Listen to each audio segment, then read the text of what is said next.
Okay, well, it looks like we do have a quorum, so with no further ado, I guess I call this session of the Corvallis School District Budget Committee to order. All right, so agenda. So it looks like the first issue on the agenda is public comment. So, let me get back here. Okay, so as I said last time, I'll repeat the same thing. We are now opening the public comment period. Those interested in providing public comment were supposed to register with the committee secretary. Were any such requests received? Okay. All right.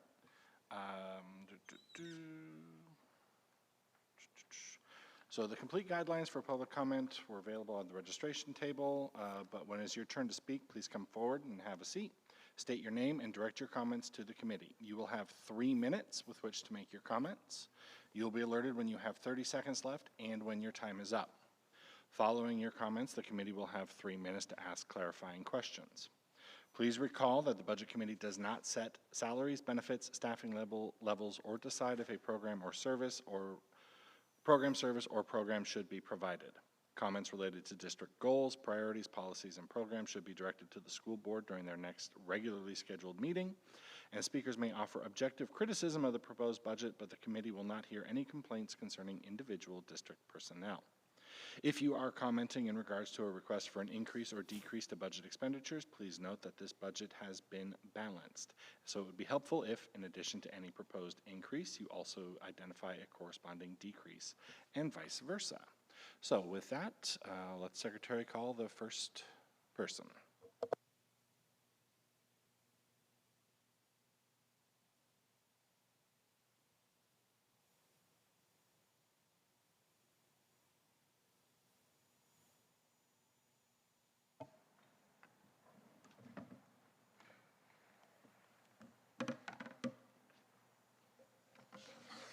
Shall I wait until you all have a copy?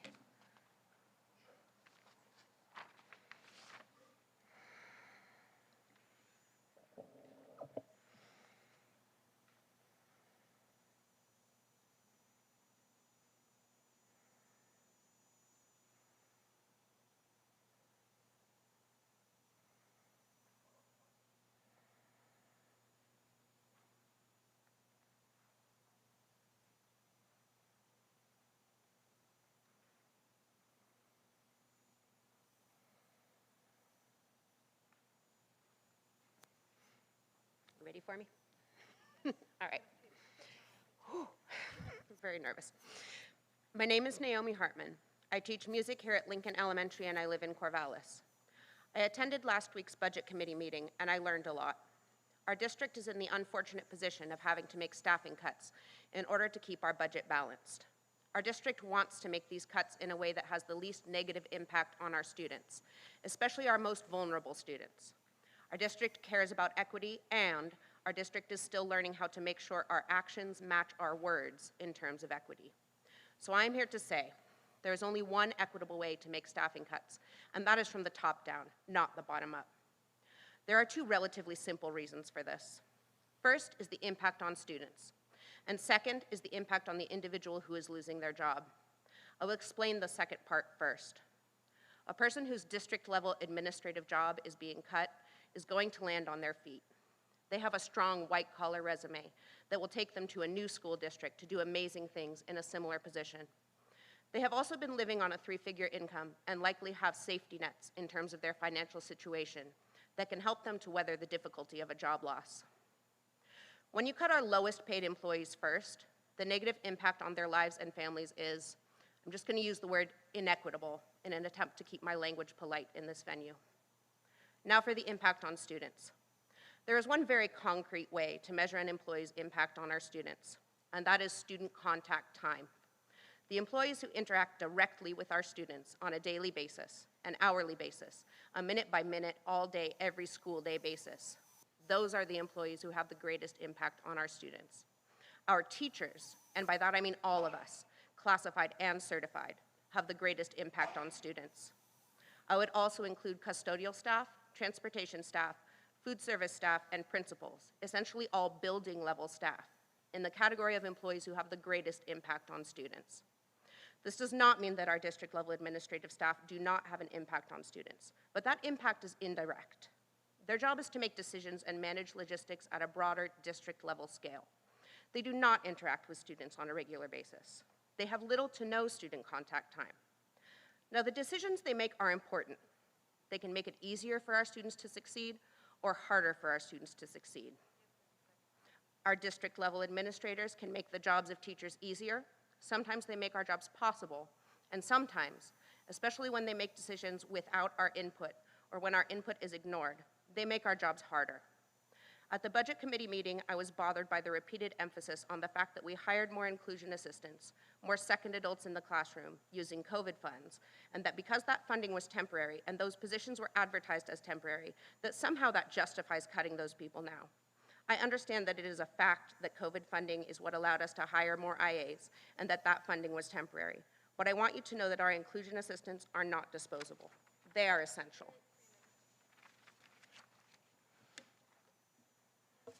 Does any member of the committee have any questions? Sammy?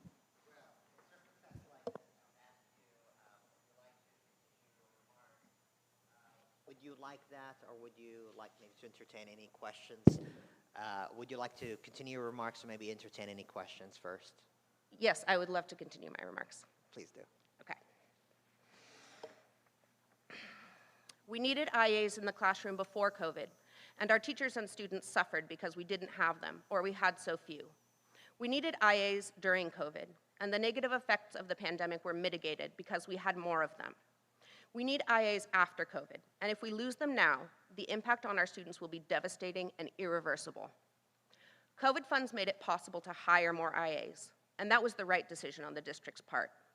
The right decision now is to keep all of our IAs in the classroom. Don't cut a single IA position. Don't even let a single IA position expire due to a person leaving that position. Fill all IA positions at all times. We need them. I'm going to be very blunt now. We need our IAs more than we need our district level administrators. Not because our administrators aren't valuable, but because they do not impact students directly the way our IAs do. If you honestly think that a teacher with 20, 25, 30 students or more, or in my case, all 328 Lincoln students, can meet the academic, social emotional, behavioral, and basic needs of every child without an IA in the classroom, then you have never been a teacher. At the budget meeting, a valid concern was raised that our district office is not always responsive to the needs of our school buildings, our students, their families, teachers, and principals in a timely fashion. I think what was implied, though I can't always tell because the communication at these meetings is so frustratingly indirect, is that we should not cut district office employees. Although I agree that the DO needs to be responsive and timely, I do not think that understaffing is the cause of the lack of responsiveness. In fact, the opposite might be true. It might be a too many cooks scenario. In my experience as a music teacher, trying to figure out how the music budget works in our district has shown me that we have a case of bloated bureaucracy. Nobody really knows what's going on because nobody knows exactly whose job it is to know which things because there is so much overlap and so many redundancies in the job descriptions of our district level staff. At least that's how it looks from where I'm sitting. What I know for sure, and you can see it too if you research neighboring districts, is that we have way more district level staff compared to the size of our district than neighboring districts do, particularly if you look at school districts in Salem and Eugene. If I were in the position of having to cut staff, honestly, what I would do is try to find a way to use more of our budget reserves to avoid those cuts completely. I would refer to Olivia, our finance officer, on how best to do this. In my understanding, our budget reserves are absolutely huge compared to other districts in Oregon. In fact, I believe they are the biggest in the state by a wide margin. Please correct me if I'm wrong on that. Most districts are in the unfortunate position of having no reserves or only very small reserves, and I would not want Corvallis to be in that situation. However, I would like to know what it would look like if we were able to spend our reserves down to a more reasonable level, perhaps 10% or 6%.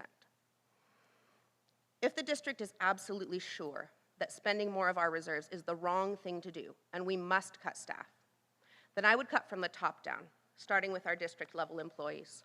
And this is not personal. I know many of our district level staff personally and I value them. However, I would consider the impact on students first, and I would cut the positions that have the least direct impact on students. I would cut the positions that are redundant or overlapping with other positions, and I would look at neighboring districts who have a leaner district level staff to find out which positions are essential at the district level. Thank you for listening. Any further questions from members of the committee? Thank you very much for your time.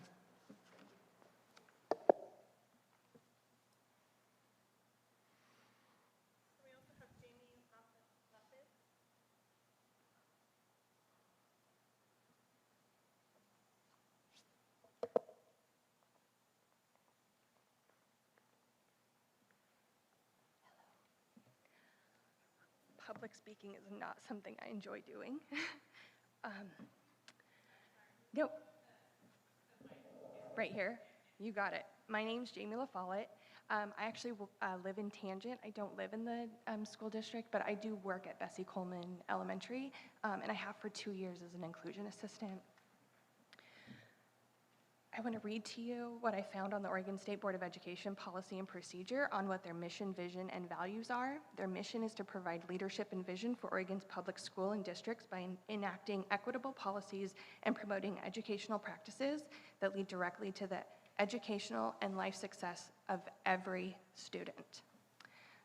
The vision, the Oregon State Board of Education will work collaboratively and inclusively with stakeholders to develop and sustain a public education system that empowers every student to reach their full potential.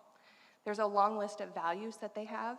The two I want to focus on are adaptability, that says we will modify and adopt policies and practices to respond to changing social, demographic, operational, or financial conditions in order to do what is best for students and schools. And student-centered says we will ensure that all discussion, decisions, and action are centered on the best interest of every student. I'm not sure how many times you heard that, the best interest of every student. I'm not here to tell you that we don't need a dean of students, because we do. However, I am here to tell you that replacing behavior specialists and instructional assistants with a dean of students is not in the best interest of every student. In fact, other schools that currently have deans within our school district also have at least one behavior specialist and will continue to have one, but our school will not. The Oregon Department of Education and the Corvallis School District utilize what's called a multi-tiered system of support. I again want to read to you the goal of an MTSS. MTSS aligns school systems to efficiently use resources while focusing on improving learning outcomes for all students. This is accomplished in an MTSS by focusing on effective core instruction in both academics and social emotional growth, followed by evidence-based and increasingly intensive tiered interventions. The evidence is one-on-one and more people working with students, not less.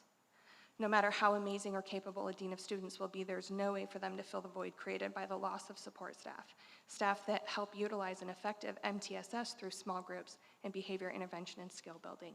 I urge you to consider the impact of this budget on both students and staff, reminding you that the first goal of the school board is student achievement, and the fourth goal is the health and wellness of district students and staff.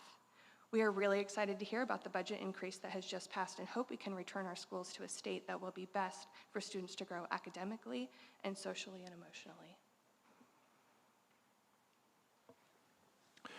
Any questions? Jamie, thank you so much for Yeah. being here tonight. I understand when it's a little nerve-wracking, so I appreciate it.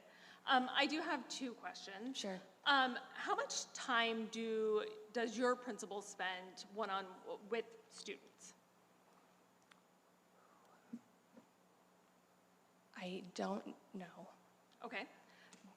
Do you believe that the role of a dean of students would also be spending that amount of time with students? Or how do you envision how much time a dean of students would spend with students? What I can tell you is that right now we have 2 behavior specialists, and I off the top of my head, I'm not sure how many inclusion assistants, and I have a walkie that I use during the day because I'm in a classroom with a student that has behavior outbursts. And I oftentimes hear calls over the walkie for someone to respond to another student that might be destroying something or having an emotional outburst, and I get a response back from the special education teacher, the principal, and both of our behavior specialists that they are all already with other students. Great, thank you. Any other questions? All right, thank you so much for your time. This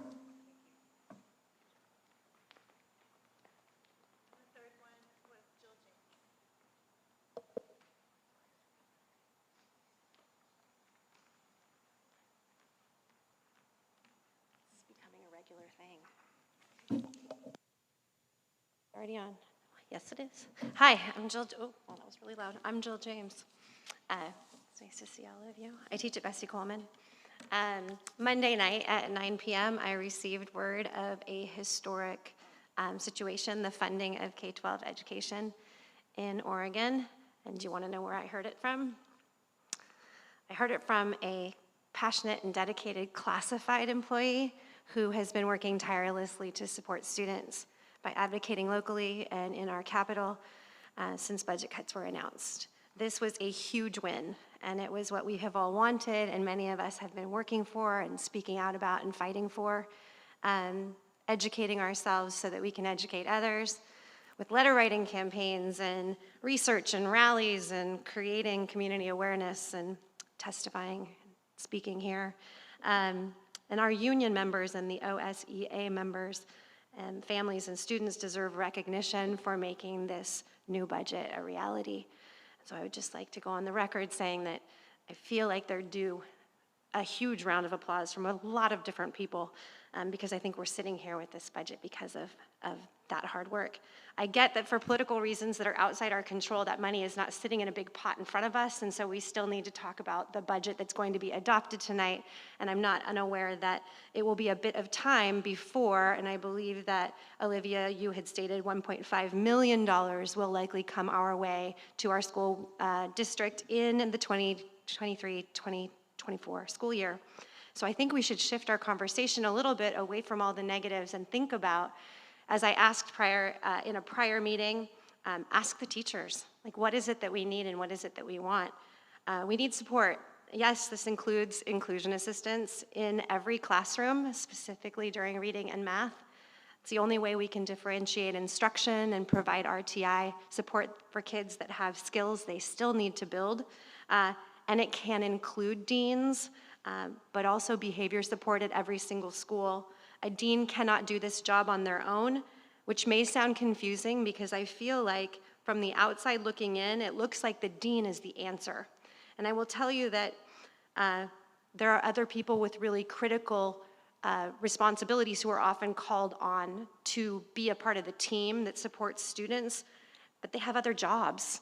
So our counselors are supposed to be doing individual and small group counseling, teaching lessons on friendship and trusted adults in our classrooms, SEL lessons to all students.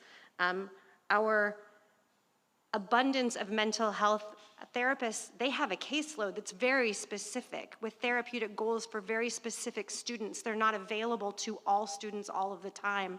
Our special education teachers, when they have a very big caseload, have students with IEPs for all different things, and they need to be able to teach small groups as well as individually and not just be responding to support needs in our buildings. Thank you, I'll wrap up. There are essential staff members that need to be on our team in order to support students and teachers in educating all children, and it's preventative in nature. I remember listening to you, Ryan, talk about at this live chat threat assessment, and I think about how critically important it is to invest in elementary schools in mental health, counseling, behavior support, so we can build all these skills. I'm sorry, I'm going over. Build all the skills these students need so that when they get to middle and high school, there are fewer threats and more kids who have had a stable experience and are better able to regulate their emotions and navigate not just academics, but social emotional things as well.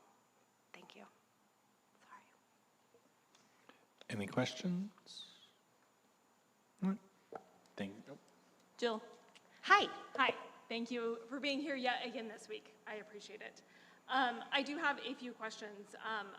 I know that you're at Bessie Coleman along with Jamie.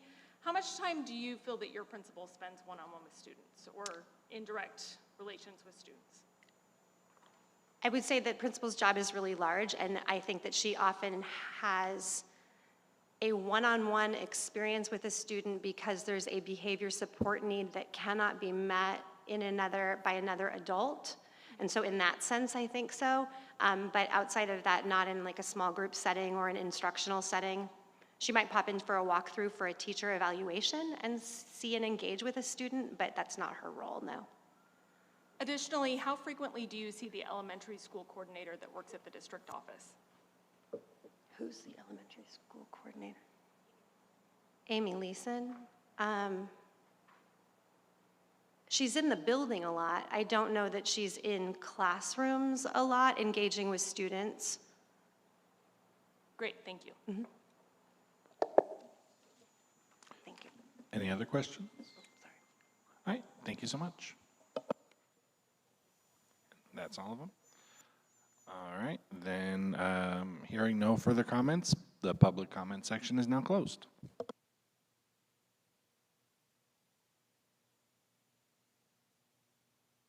And that brings us to item 3 on the agenda, committee discussion, questions, and requests for more information. So I will open it up if any member of the committee has anything else they would wish to discuss or ask of staff.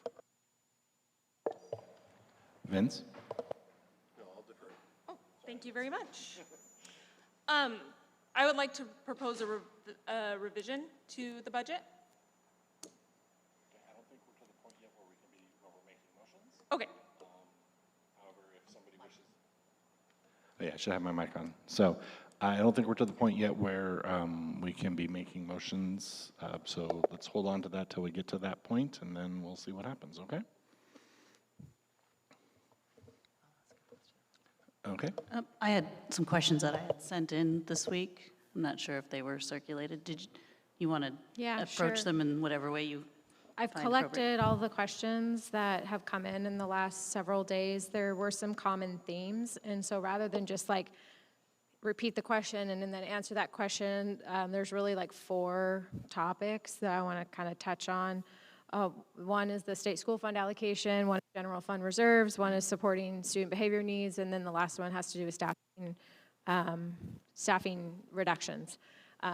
So do you want me to just kind of, okay, I'll go through these real quick, and then maybe I'll just stop at the end of each of those topics, and then if there's other questions, go ahead and chime in.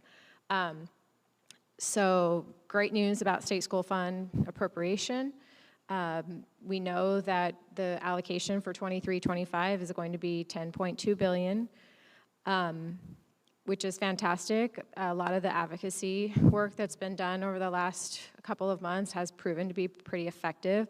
We are sort of wrapped up in a bit of like political drama around that, and that's okay, but I'm still happy that we're getting a higher allocation.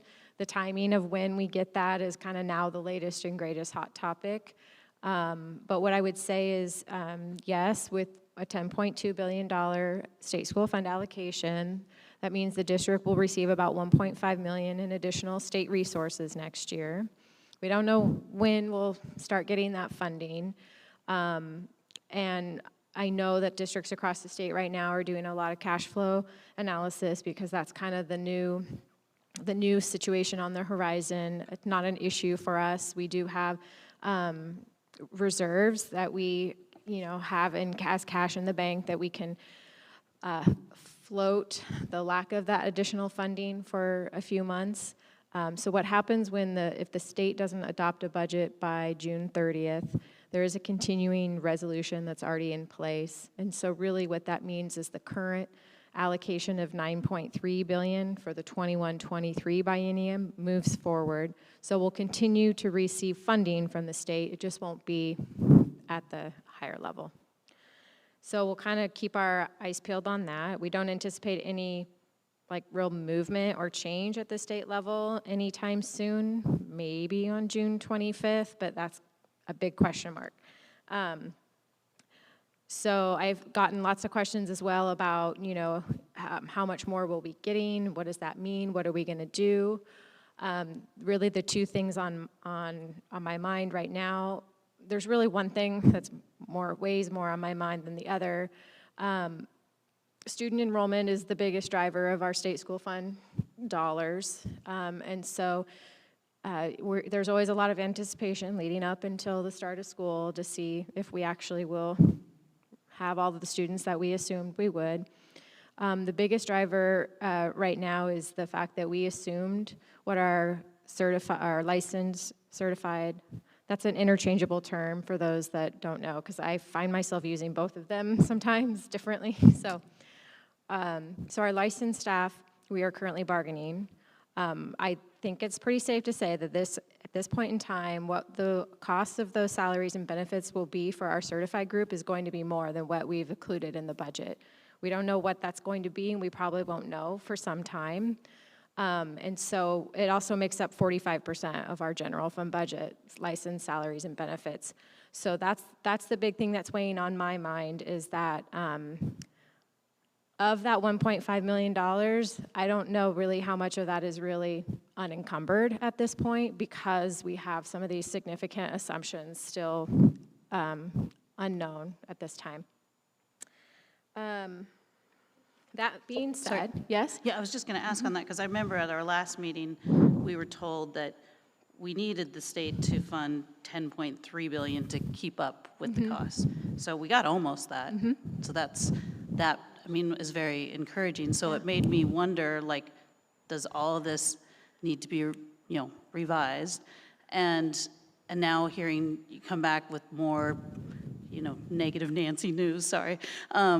Now I'm worried that we're just trying to hold on to funds rather than celebrating that we got almost Sure. what we said we needed. Yeah, absolutely. My biggest concern, though, is for the way we operate. Our worst case scenario is that we have already started a school year, and now all of a sudden, some things have happened, and we have to reduce spending. It's really hard to reduce your spending when you're already in the midst of it. And But if why is our that, sorry, go ahead. Go ahead. Why is that any different than where we were when we thought we were going to get 9.9 billion? I mean, those were the same concerns a week ago, right? Well, the budget has assumptions built into it about how much certified salaries and benefits would increase. If they end up increasing by more than what we have assumed, you know, the additional resources we have are going to be impacted by increased costs that aren't budgeted for. Okay, Does so that make so sense? we've had a positive change in the last week and a negative change potentially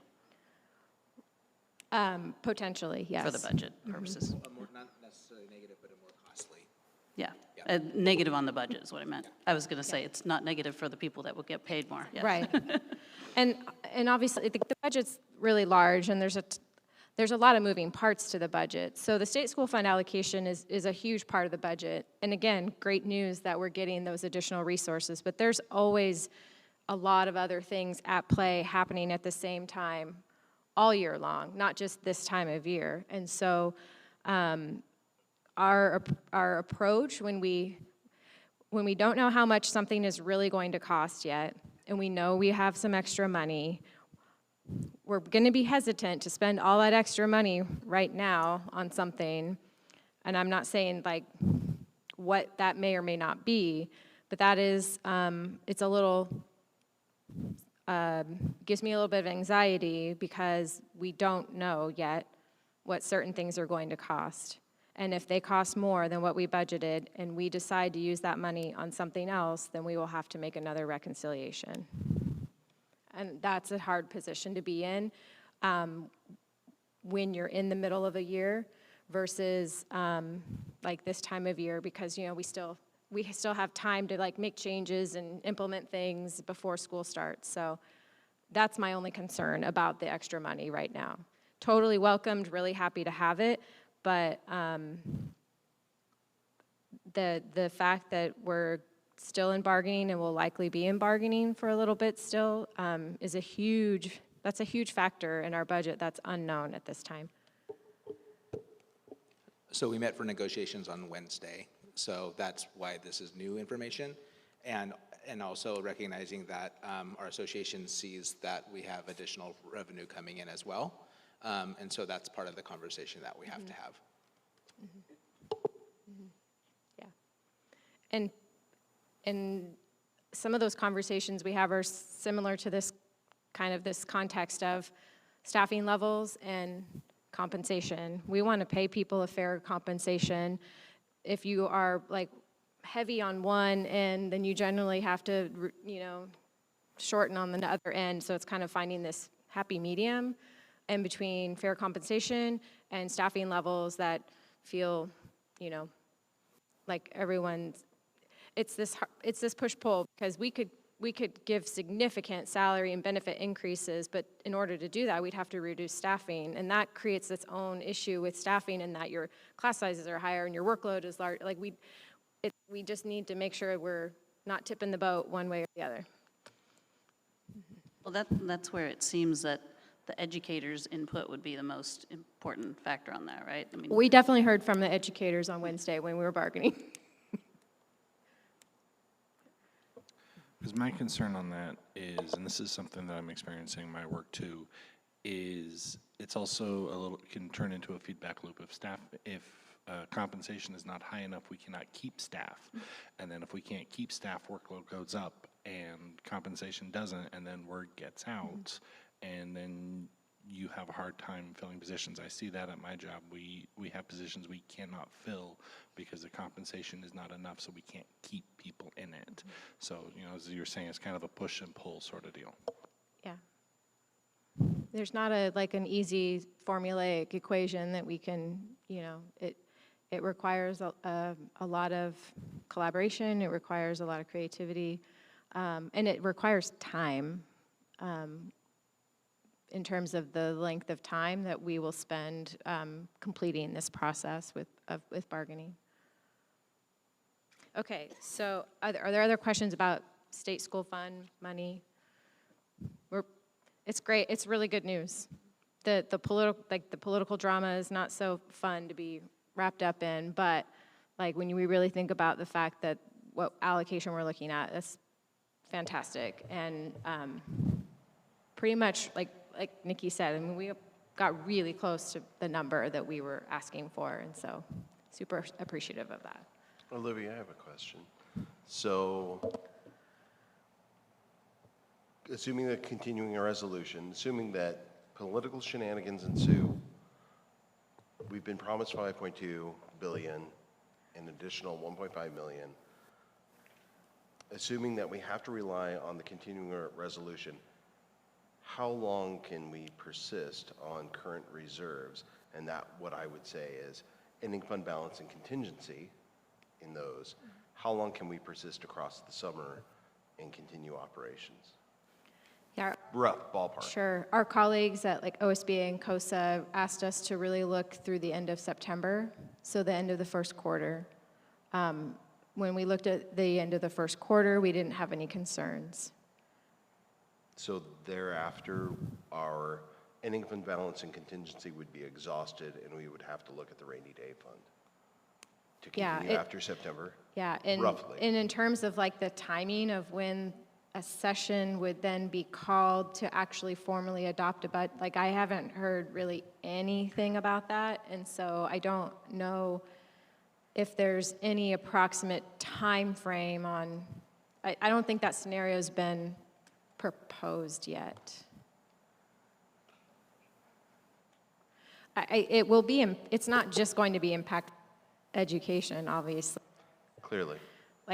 The whole entire, any state government program service is, potentially impacted by this. So I would think that we wouldn't be sitting on it too long, but.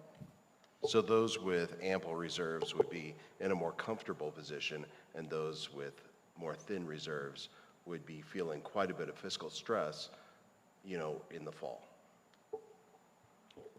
I had the opportunity to go talk to the governor earlier this week about this specific concern, and I would say that for the smaller districts, the smallest districts in the state, that is the greatest concern in terms of you think about cash flow and being able to go for the next 3 months without anything above 9.3.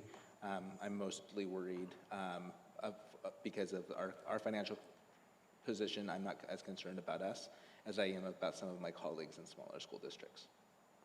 Thanks for that. Okay, so I'm just going to transition to talking about reserves, natural segue. I did provide a printed copy of the policy just because I want everyone to be familiar with it and to see it.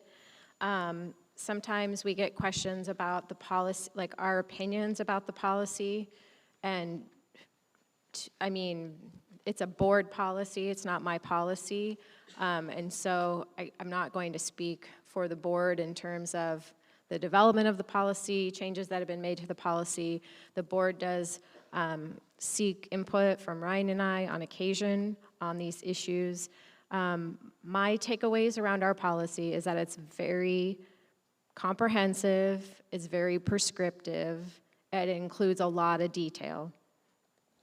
Olivia, could you state the letters of the policy for people who might be looking up the school board policies? Sure, it's policy DA. So the policy is very prescriptive in that it outlines the conditions under which reserves could be used and what happens if reserves are used. And it also, for every different category, it talks about, how it could be used, when it could be utilized, when it would have to be replenished. I'll repeat a lot of things I said in front of our certified association the other day because we talked about reserves as well. Reserve policies in each district are different. There's no standard, there's no template. Our policy is generally more detailed and more prescriptive probably than what you would normally see across other districts. There are three there's 4 categories of reserves that are outlined in our policy.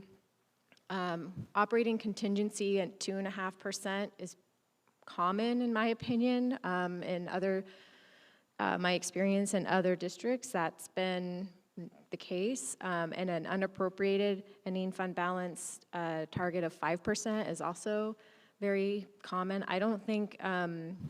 I think it would be really rare for districts to be looking at anything less than 5% in that area. And the smaller you are, the bigger that percent usually is, kind of going back to that notion of they're working with much smaller numbers, and so it creates a higher risk.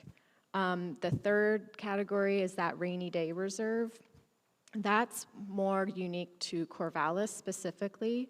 Most districts will have an operating contingency and that unappropriated, and our percentages attached to those are very, very common. The rainy day reserve is another 5% target, and it's specific in, the conditions for use and then the replenishment of it if it's used. There are other districts that have these types of third layer mechanisms. It's not as common, and I'm not familiar necessarily, I don't have data statewide what that looks like. There really isn't a single place I could go to. We could go to different district websites and pull up their policies and look those up. What I would say is that, combined, so there's also a category called targeted reserves, and we don't have any of those right now. We've utilized those in the past for certain situations, but not applicable right now. So combined, we're talking about 12.5%. So 2.5% operating contingency, 5% unappropriated fund balance, and 5% rainy day reserve. So combined, it's 12.5%. The Government Finance Officers Association gives a range of 5 to 15%, and they say that the smaller you are, the more conservative you should be. So for a district our size, we are probably, on a higher end of that, but I understand that the mechanism is helpful to be there when you need it, and I know that in It's been a while. The last time we had significant statewide reductions was in 2011. The problem was that we had statewide reductions in 2008. And so when it happened again in 2011, a lot of districts had not fully recovered from what happened in 2008. And so 2011 would have been the last time that we were utilizing reserves, primarily related to a state school fund allocation reduction in the middle of a biennium, which was really a challenging time. So that's kind of my perspective on it. I've been asked about what I want to kind of talk about is the difference between utilizing reserves based on the existing policy and the way it's written now versus modifying the policy to lower the amount of reserves, because those are really two different situations. So in one situation, if we tap into the reserves with the language that currently exists, because it's very prescriptive, we have to create a plan on how the reserves would be replenished. There's just a lot of detail in there. If the policy was modified and the percentage was lowered, let's say, for rainy day fund, that creates a lot more flexibility in that money becoming available for use without a lot of prescriptive follow-up and board action and things like that. So I was kind of asked about that. So in my mind, those are two different scenarios, same result in the end, except for one, we have to replenish per the policy. In the other scenario, we wouldn't necessarily do that. We could, but we wouldn't be required to. Isn't the first one a temporary change, whereas the second one, actually revising the policy, would make the budget easier going forward as well? It wouldn't make the budget easier, and it would really be one time, right? So if the policy was modified, and I'm just going to use an example. If the policy was modified and the rainy day reserve, which is currently at 4 or 5%, if that was changed and it was going to go to 4% instead of 5%, that difference becomes available. We could spend it, and then once we spend it, it's done. There's no future changes beyond that.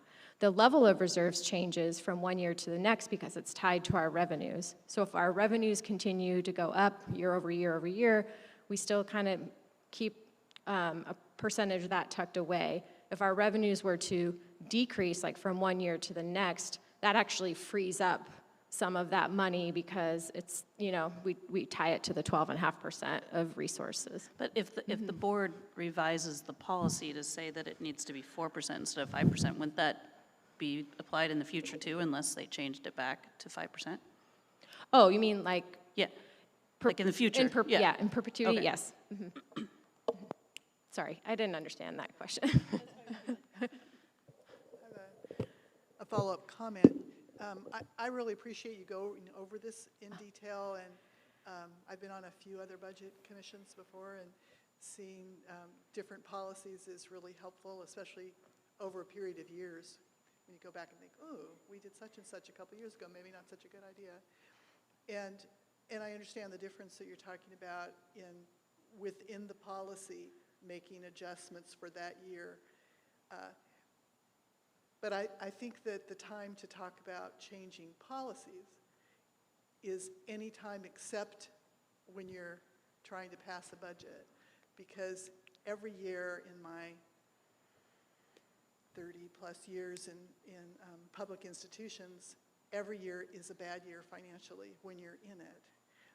And so it would be very easy anytime to tap on a long-term basis, changing a policy and lowering reserve requirements, but I think that the governing body tends to be more thinking long-term when they're not trying to pass a budget. So the conversation is interesting and informative and helpful for me, but I think you also have to separate when is a good time to address one issue, a short-term issue versus a long-term policy. Yeah, and from a purely technical standpoint, the board meets again on June 15th. When the board revises policy, they do 2 readings of that policy. So like technically, it's not even possible with the existing calendar for the policy to be changed before June 30th unless the board was to reconvene, at another time that's not scheduled. It's highly, like not something we're actually anticipating, but wanting to communicate and make sure that there's a good understanding of what the policy says and sort of different implications of what the policy says. And the board last looked at this policy in December, so we do bring it to the board at a time when we're not generally talking about budgets. I mean, we're talking about budgets, but not like in it. So comments are opining, not a question, but one of the most important things I've heard from former board members when I ask them, give me 1 or 2 advices, what should we make sure we pay attention to? They say policy DA. We got to preserve our reserves and make sure we're in a situation where the institution can continue doing its work even when you're hit with a sudden emergency that you did not predict. And it served us well, especially in situations like Olivia mentioned, in middle of 2011, in middle of a biennium, you budget for allocations and then you're surprised by cuts from the state. That gets the district, the institution to be resilient and adaptable, but also more importantly, recognizing that any changes for the reserves, whether temporary or permanent, cannot sustain us forever. It's going to fix a problem for 2 years. And we owe it for future generations to keep them as resilient as we are. And I just want to really relate that every time we discuss fiscal policies and our reserves, that former board members trusted us in this policy, telling us it served us well in the past. Other districts who spend their reserves or changed their policies before the recession, they were hit really strongly more than us. And their communities and their students suffered more than us. So I just want to put that out there. And I know this is not a policy discussion, but definitely a context I wanted to share. I would counter that you need to have close attention to what has been done for the last 20 years. Should not necessarily continue just because it's been done for the last 20 years. Yeah. Oh, sorry. Go ahead. No, since we're sharing historical perspectives, I came onto this board in 2013, right on the heels of the Great Recession, and heard multiple times board members, staff, and notably union members really speaking highly of the use of the reserves to get us through that time. The rainy day fund is there for that very purpose, for very hard times. And that's why I brought it up talking about the political climate in Salem right now. This may be a situation where we may have to tap our rainy day fund as a bridge loan to make sure that we are whole as an organization. And so I just really want to reinforce that, just like in our own households, we have our own rainy day funds. Here in Corvallis, in the Corvallis School District, we do as well. And it's there to protect our educators and to make sure that we can deliver the programming that our kids need. That's why it's there. And that's why this board, I'm really proud, has protected our reserves over the years. I have kind of a procedural question. If the board decides to vote to use some reserves as a bridge loan, as I like you put it, that's a board decision. You said it would take a while to do. No, wait, actually you said that the policy change would take a while to do. What's the time period for if the board decided to use some reserves as a bridge loan? Current policy allows the board to take action to use reserves. We would follow the current language in that policy. the board, the board meets once or twice a month generally, and that type of decision could happen during a regular board meeting. There's no reason to think that, that process wouldn't follow the typical board process when actions are made and decided by the board. So timeframes and timelines is purely based on the board wanting to bring that topic forward for discussion and wanting to take action on that topic. So I'm gonna shift gears a little bit. I was looking through this, and one thing popped out to me, number 5, one-time non-recurring revenues. One-time resources should be used for one-time expenditures that will not create a continuing obligation for the district or an unsustainable level of expenditures. Yet we were using temporary, basically one-time funds to fund some positions, and so how do we square doing that against this policy? Because Sure. on the face of it, it feels like we're going against it. Yeah, as I said, the policy is very prescriptive. If you'll look at the section just above that, though, it talks about the definition of a balanced budget. And I go back to this often. So it's really important that when we present a budget, that if we are if we are projecting a deficit and the use of one-time money, the policy reads, the annual proposed budget presentation will identify how recurring revenues are aligned or not aligned with recurring expenditures. So in the presentation last week, I called out that our general fund, the budget reflects 0.8 million, so about $800,000 is what that's looking like for next year. So I wanted to call that out last week because I know what this policy says. So those two the first statement to me, the definition of a balanced budget is probably more prescriptive than that second one because it's kind of a should and not a shall or a must. That's how I'm interpreting the policy. Mm-hmm.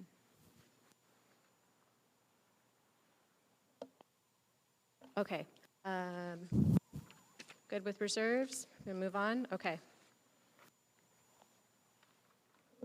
So I also had a few questions about the proposed budget and supporting student behavior needs.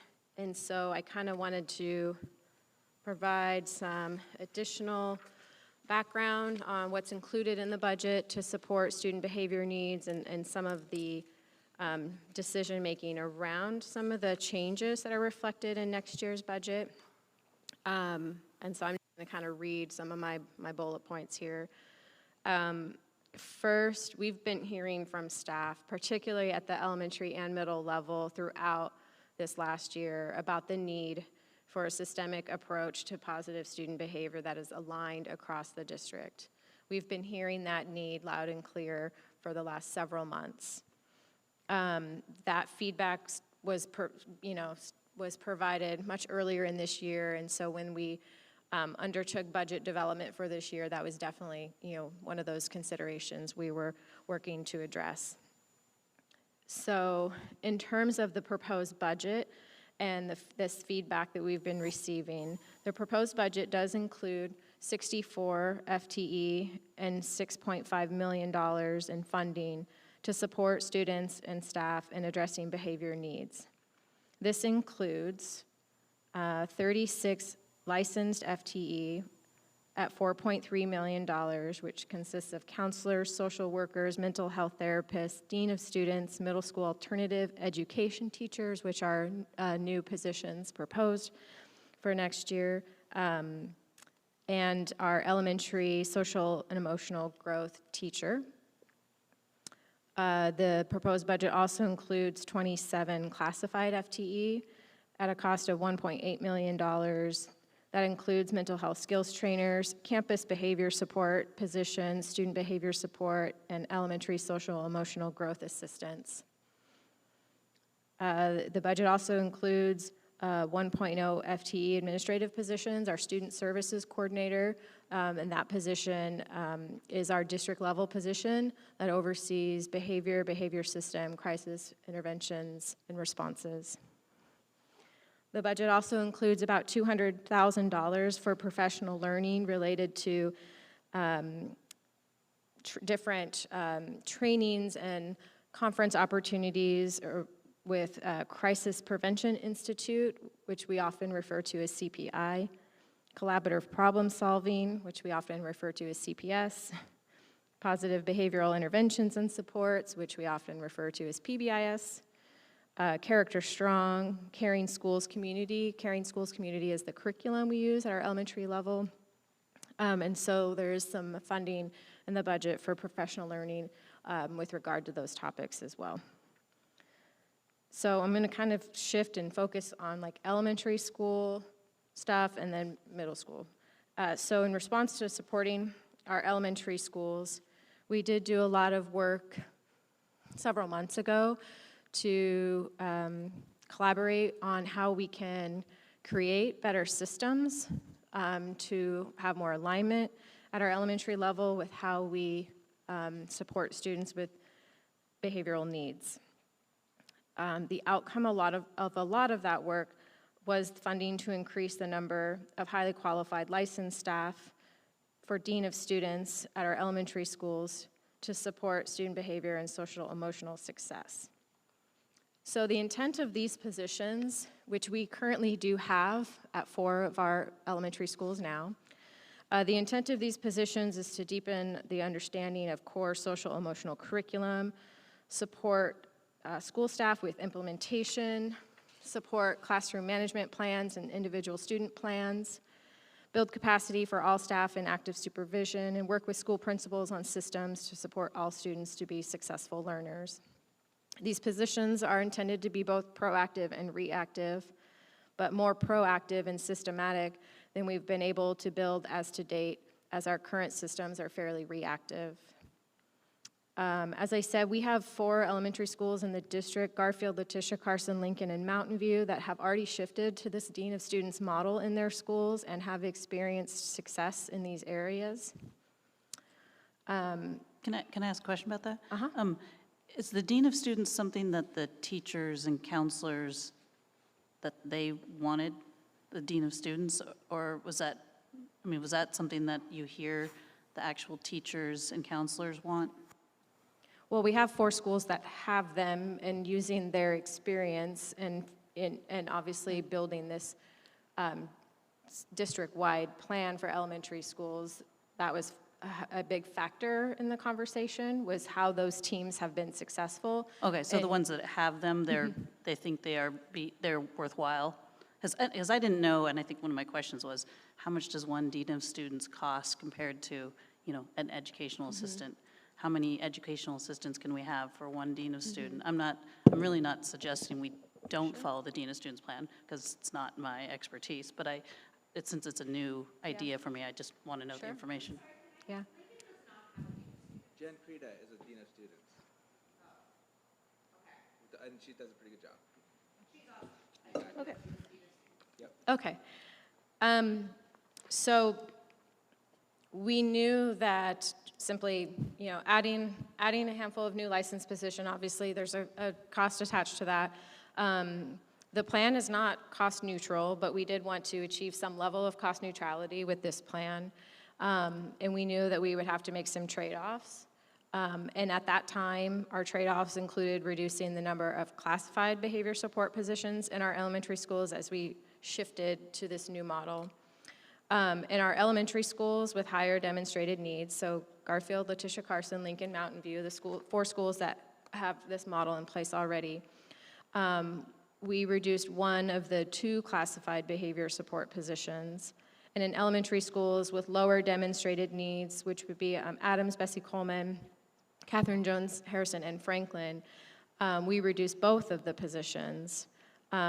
Once we started sharing this plan, before the proposed budget was finalized, we did receive a lot of feedback from staff at schools that haven't shifted to the model yet, with a lot of concerns about that change in classified staffing. So we did revise our plan and modified that to add back a classified support position. For our plan is to do that for 1 year to smooth this transition.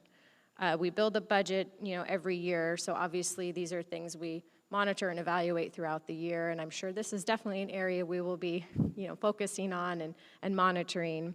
To answer your question about the cost difference, so this is not comparing apples to apples because our licensed staff and our classified staff work a different contract, like they work a different number of days. So a licensed dean of students position, 1.0 FTE with a 191-day contract. The difference between that and a 6.5-hour classified support position that works 181 days, the difference is about $42,000. So with regard to middle school, what I will say is we've committed to developing an alternative pathway for middle school students that have significant behavior needs. We're still in the process of developing this program, and we have a lot of our middle school staff engaged in this work in developing that program.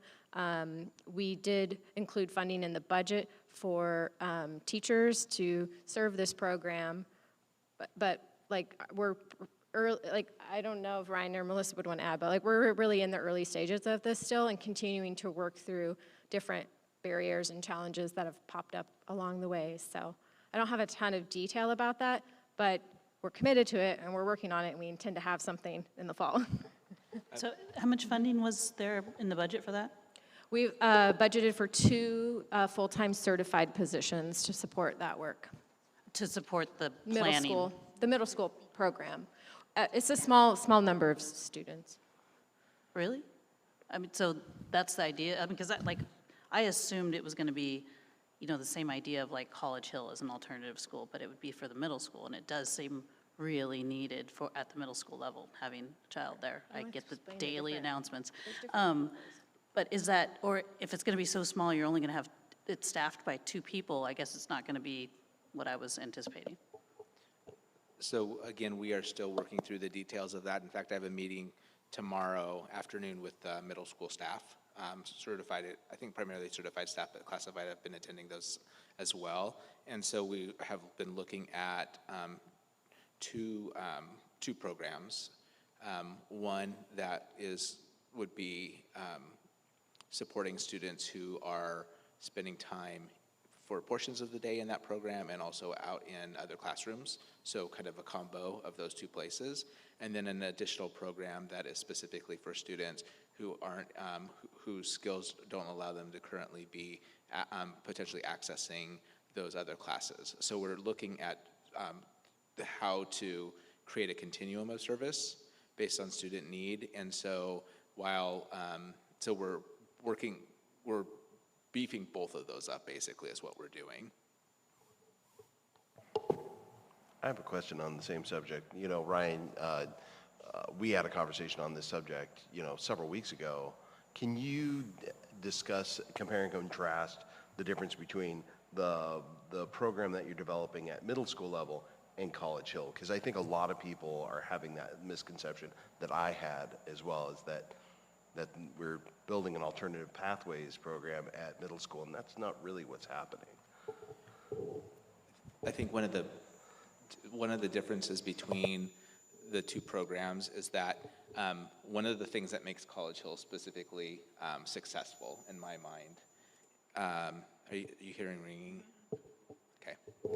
One of the things that I think makes College Hill more successful is that it is a place where typically students come and they have some academic skills and social emotional skills, but they've had things that have come up for them that have caused them to in some way fall behind. If you think about comprehensive high schools, one of the things that we know is that as you move through a semester, if you've had things happen that you've had come up in your life and you've missed out on content, you've missed out on opportunity, it's really hard to get caught up and attain those credits. One of the things that makes College Hill successful is that those timelines and barriers don't exist. Kids come in and work on the next level of skill development that they need to work on, and if there's challenges and barriers that come up, once they come back, then they're back on track to where they left off, which is a different if you think about kind of a train leaving the station in a comprehensive high school, that doesn't necessarily behoove kids who have found success in College Hill. So College Hill has a lot of independent study built into it. It has some wonderful programs, and it's small with about 100 students, so staff know students' names. They're able to do a lot of work around transition from high school on. That's one of the things our Youth Truth Survey data always shows, is that students feel like they're more career ready coming out of College Hill. So those are some of the attributes of College Hill, but that's a different model and a different pathway than looking at the situation some of our kids are in who need more intensive intervention and support related to behavioral needs. And so that's a different, it's a different design. And I appreciate the question because we get that a lot. Why don't we have a College Hill Middle School? And while that would be one idea and concept, it's not what the questions and the requests are coming in at related to what's happening right now at middle school. So you said that the middle schoolers need more intervention, but you only have 2 staff members budgeted for that? So it will be a small group of kids. Like how many compared to the 100 at College Hill? Maybe 10, maybe a dozen, and then there'll be those other 2 classrooms that are at the middle schools that will have another dozen to 15 kids. So there'll be, because again, we're thinking about a continuum of service for students and recognizing that we take kids as they come to us, and some of them have lagging skills that need more intensive intervention, and some kids need some degree of support, but are closer to moving out into that, to those other classes. And so we're trying to think about that whole continuum, and also thinking about as kids move through those programs, what does that mean as they transition to high school? Because again, as I described it, College Hill is a bit of a different model. So how do we think about the skills those students need and as they transition to our high schools? So that's where that conversation is playing out. Okay, interesting, because just having a 5th grader, I'm getting a lot of comments from other parents of 5th graders saying, where are you going to middle school next year? Mm-hmm. And I hear a lot of parents weary about going to LP because a lot of the news that have come out, mm-hmm. and I assure them we're thrilled there personally because my 8th grader's there. But I also tell them, good things are coming because they're going to have an alternative, but I guess it's just a smaller size, but I trust in the educators that are putting this together, so I appreciate that. And the other things we're talking about with those educators are things about greater consistency between our middle schools in expectation, the way kids come back in the fall and how those first days look in terms of working on building culture and climate within the middle school. So there's a lot of other components beyond just saying we're going to build this program and that will resolve everything. We know that we need to take a more comprehensive look, and so we're looking at a lot of different factors and variables as we move into the next school year. Good.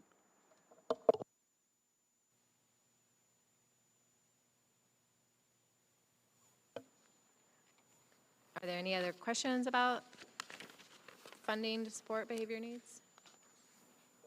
Olivia, I have a question.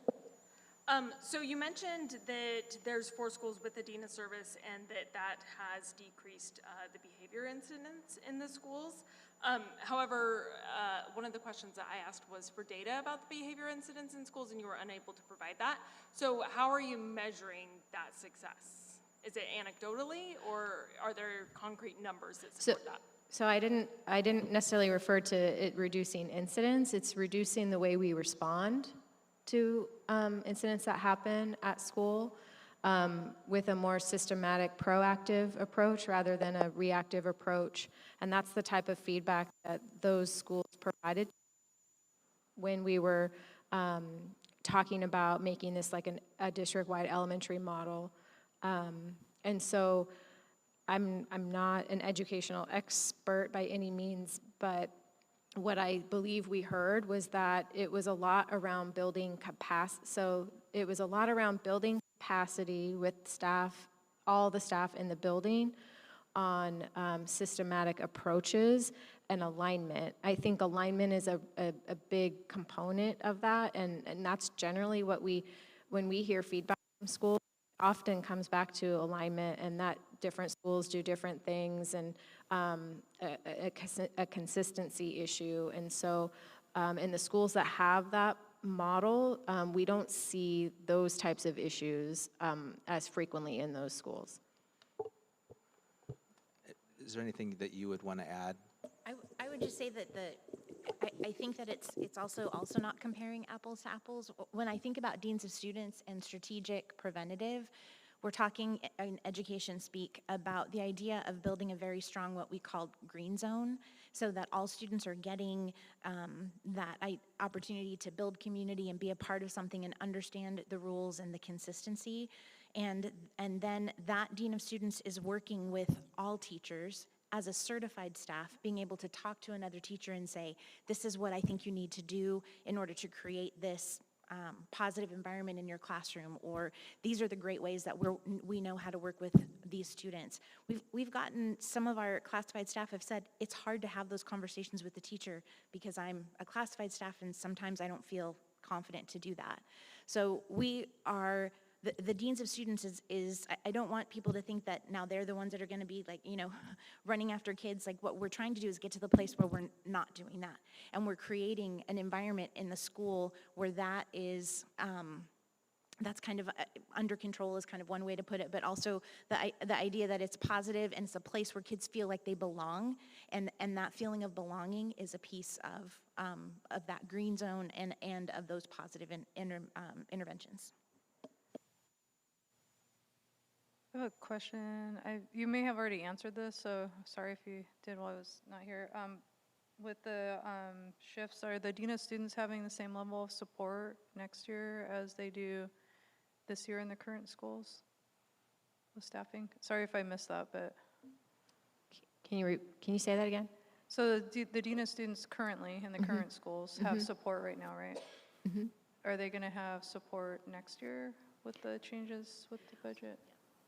Oh, yes, we're maintaining one of those support positions at those schools. So the plan for next year is that all elementary schools will have a full-time dean, and they will all have a full-time support person working with that dean to implement. So they'll have one of two of the supports from this. Okay, that's what, it's not the same level, but they'll still have support. Okay, thanks. The difference is that it's going to be an educational assistant rather than an educational assistant who's focused primarily or more exclusively on behavior. So there'll be some modifications to that for the upcoming year, but there will be support. There'll be an additional person working with that dean. That was what some of the feedback we received was that, maybe moving too far too fast, and so we're trying to find a way to find some a way to support that position, and at the same time recognizing that we have to make some modifications. Yeah, thanks. That's why I asked, because I know that's been some of the, and if it sounds like you said that already, but I just wanted to really specifically ask that one. Thanks. Yeah, and another opportunity that provides is the ability for all of those deans to come together and work in a professional learning community around that work collectively as for all elementary schools, rather than just kind of, half right now. The one other thing I'd share is that we have gone through the interview process and have started to fill some of those dean positions, and the folks that are coming into those positions are people who've been really strong teachers and have been strong educators in our district for a long period of time. And so they are another piece that I think is important, is coming into a role and feeling that I have a good skill set coming in, recognizing that there's been a lot of conversation about this transition and how we make sure that they're successful in it. And the people that are coming into these roles are really pretty, like exceptional teachers. One of them, as an example, won a Golden Apple last year. So they are folks that will do a good job. And I just want to further clarify, all of the candidates selected for the Dean of Students positions are all internal candidates, so they're all staff currently working in our school system as certified staff now. Does that open up opportunities for some of the folk who have, or I think is being worded as the modifications the people who wouldn't be those second people, that second position, that would no longer have that position? Is that opening opportunities for them with folk moving into Dean of Student positions? Can they move into Dean of Student positions? And is that, if there's internal hiring, is that opening up opportunities for those staff members too? Those current Possibly. positions are classified. Okay. And these positions are certified. However, the folks that have been in those positions we have other positions for them in our district. Okay. So they are will still be working in CSD. Okay, that was what I was wondering, because, yeah, I think that's important for people to know. Yeah.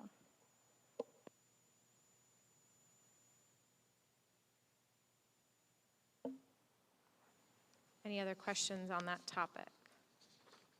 Okay, I just have one last topic that came up, had to do with just the overall look at staffing reductions that are included in the proposed budget for next year. We did disproportionately reduce classified positions in the proposed budget next year. The majority of those reductions are related to positions that were funded with one-time relief funds and were intended to be temporary in nature.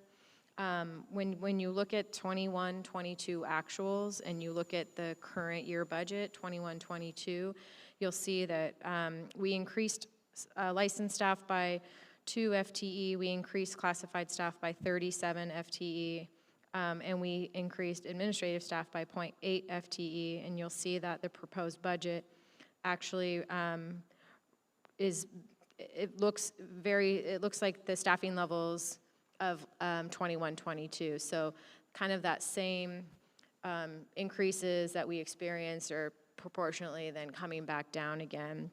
The increase of 2.09 licensed staff is now translating to a decrease of 1.83. The increase of 37.32 classified staff is now translating to negative 39.11, and the increase of 0.8 administrative FTE is now representative of a decrease of 1.0 FTE. So those are very, that kind of increase and decrease is looking pretty similar by group. And I know that sometimes the notion of the cost of staff, like the question around more expensive staff, less expensive staff, if we're trying to save money, are we just going to eventually reduce all the expensive staff, like our licensed staff, and replace them with less expensive classified positions? I think what I'd say on that is that's not necessarily the direct approach that we take. We really look at what the needs are, what our priorities are, and then we try to sort of work backwards and figure out the best way to address those needs based on our priorities. And sometimes it goes both ways. This Dean of Students plan, this model, is not a cost-neutral plan. It's going to cost more. It's not going to necessarily save us dollars, but it is a plan that we established as a result of the need to create these systematic approaches to addressing student behavior needs. So it looks different based on each situation, and so I just wanted to call that out. I did have somebody also ask me the number of staff that are going to be laid off or actually lose a position. So at this point in time, we have one regular staff member, a non-representative staff member, so not licensed or classified, in a half-time position right now. And we believe that that will be the one person in a regular position that will we won't have a placement for. All of the other staff we either have a placement for or they were in a temporary position, and we don't, based on, I'm sure the board's familiar with this, when you do all your renewals in March, when staff are in temporary or limited term positions, they don't automatically renew beyond that first year, so. I just wanted to. How many people is that? How many people fit into that category of? In limited term or temporary? A lot. Well, that won't have, that don't have a placement in the district still. Say that again? I'm trying to figure out on including the limited duration positions of the, 43 positions that are being reduced, how many of the 43 people don't have employment in the district now? Or won't have employment in the district? I don't know that question, or that answer, sorry. I don't have that level of detail. We have a lot more people right now in temporary or limited term positions than the reductions that are planned for next year. We frequently hire teachers that are in temporary positions for permanent positions, you know, for next fall. That's happening now quite a bit. And classified staff that are in a limited term position oftentimes apply when we post position. The timing of when we post positions is usually what determines the nature of that employment. So with our teaching staff, if we're hiring people after the school year has started, we don't generally hire them in a regular position. We hire them in a temporary position. And similar to classified staff, when we are, you know, very much into the middle of a school year, we will often hire as in a limited term position.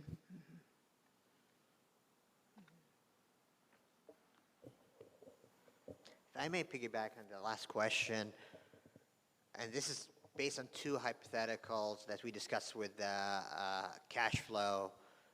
If we end up with a situation where we are on continuation resolution, the Republican senators don't show up to work, and we don't have funding other than from the continuation resolution, school districts will have to continue on an assumption of we will operate with $9.2 billion, $9.3 billion until September or whenever there is a special session for the budget. School starts, offers are made, and we would be operating on our reserves potentially. Are we going to offer positions for those who we may offer positions if we would have 10.3 before we have that commitment, or would we wait until we have that commitment for 10.3 to offer? So this is like two-ended question. Sorry, 10.2, not 10.3. Dang it. So we would, any position that's included in the budget, we would not hesitate to pull any offers or not post or fill those positions. We generally run in a cyclical cycle, and we started, gosh, probably 2 months ago is when we began posting our certified positions next year, and a lot of that's been wrapped up, and a lot of interviews happening right now and decisions happening right now. And then we generally start a wave of classified postings after that, unless it's a position that's like a year-round position or something like that. We would not generally like post a position. Anytime we post a position, there has to be like a funding associated with that. And so we wouldn't generally post a position that doesn't have a funding attached to it. So I don't want us to get caught up in if we get into a special session and we're still waiting on our state school fund at scenario too much, because I also want people to feel like we have a pretty good sense of where we're going, and we have a budget we're trying to work from. And I don't want to send a message to folks that their current employment is in jeopardy. We have things that we're working on, like negotiations, and where those things will end. But generally speaking, we are trying to bring people on, and we're doing our best to retain them. An example of that is one of our folks from the district office is moving into a principalship. So again, we are looking at ways to make sure that the people we have stay with us, and I don't want us to get in a situation where the message going out is that this could go on into the winter and we're going to be in trouble, because there's responsibility and onus on the legislature to get it done, and I don't want that to be the narrative that we're creating that in any way prevents folks from feeling like they can come and work here in CSD.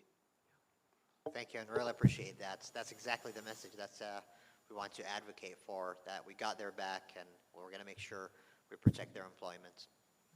Thank you. So just building off of that a little bit, I know that tonight, or in this current budget committee, what we're being asked to do is approve the budget at the levels that we came in expecting, and that there may be enhanced funds coming down the road. So I'm curious, or we're expecting them, and dependent on bargaining as well as other factors, there may be additional enhanced funds to bring into the district. Can you tell us a little bit about how the process for deciding how those funds will be prioritized beyond this budget? Because I'm assuming we're still being asked to approve this budget as written or with any modifications that come out of this committee, but then there will be additional funds potentially being invested in the district as well. And so how will the decisions around where those funds are prioritized be made once that there's an understanding of how much that is? Sure. Yeah, and realistically, we're looking at more than just school fund resources, because there's other types of resources that could come in higher or lower than what we budgeted as well. And when we, and again with that, like the ending fund balance and what does the result of our current year look like, most of that information. I do want to highlight that when it comes to cash flow, this is like really not an issue, because we start receiving all of our property tax revenue in November. Not really concerned about any long, like cash flow issues in the next 9 months.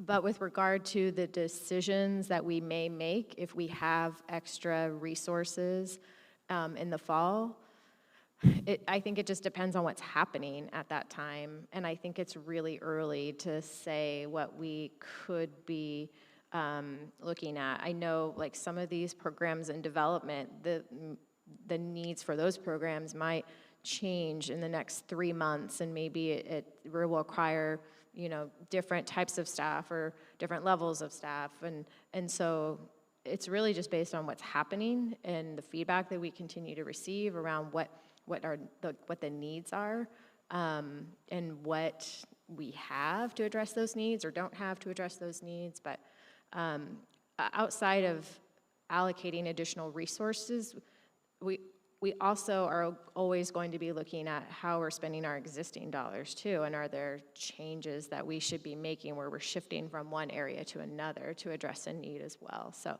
again, it's like a 12-month, like the budget is really a 12-month process, because once the budget's adopted, it provides like the legal funding mechanism for us to spend money, but the work around all of the decisions about what we spend the money on, like never stop during the school year. So Thanks, I appreciate that. And I think something that was on my mind then as a quick follow-up, and maybe related to what's on other folks' minds too, as we've been hearing and continually hearing from educators around concerns with staffing and losing classified staff, and that there's a shift in the model in going with the dean of students, in looking at reduced staffing, that I think a big question is there potential to be able to make a course correction or a shift or a change or bring more staffing into support if that model started and then folks say, this isn't enough, we need more support. Yeah. So I think that's assumed for especially anything new that we work to implement. We're always going to expect the potential for modifications, especially in that initial period of implementation. I think that's totally normal and totally reasonable to expect that. We tend to start the year off with 2 certified and 2 classified FTE that are set aside.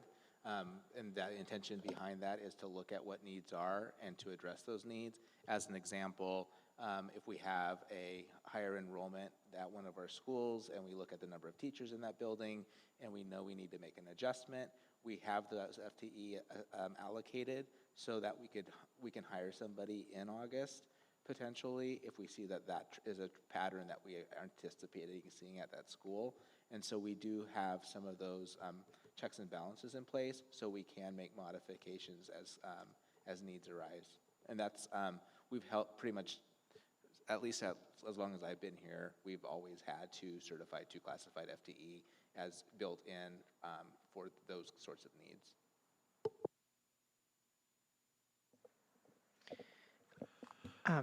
Oh, sorry, go ahead, Andrew.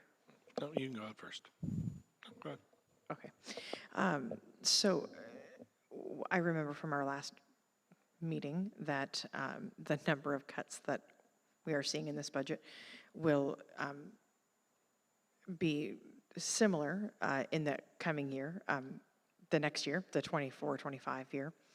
And so one of the questions that I ask that I would like to hear from is if we know that cuts are inevitable on this budget, right? Like we can't sustain all of these positions into a second year in the biennium. So my question is, the classified group took a big hit this time, and I know that a lot of that is tied to the who we brought on, so where we saw an influx in positions. It seems, maybe I'm mistaken, but it feels like we can't possibly solve the second year's budget entirely out of classified positions. And so my question is, what is the rationale behind concentrating so many of the classified positions in the first year and not distributing a little bit more across employment groups, losses that we know are coming inevitably? I think one of the biggest factors that stuck out to us was once we added those classified positions and we looked at our staffing levels, I couldn't find another district in the state that had more classified FTE in their budget than certified FTE. That's really uncommon. And so I think that's kind of when we realized kind of a level of imbalance. And when we made those decisions to use those one-time funds on positions, we could have chosen, I mean, we did utilize some of that money on certified positions, just not very much. But we could have chosen to do that as well. And so I just think it's going back to every year we reassess as if you're starting from scratch. We don't assume that everything will roll from one year to the next. And I think we just have to base it on need. We know that we're still using one-time money in this budget to fund positions. And yeah, that whole issue about what are we going to do next year, it's still an issue.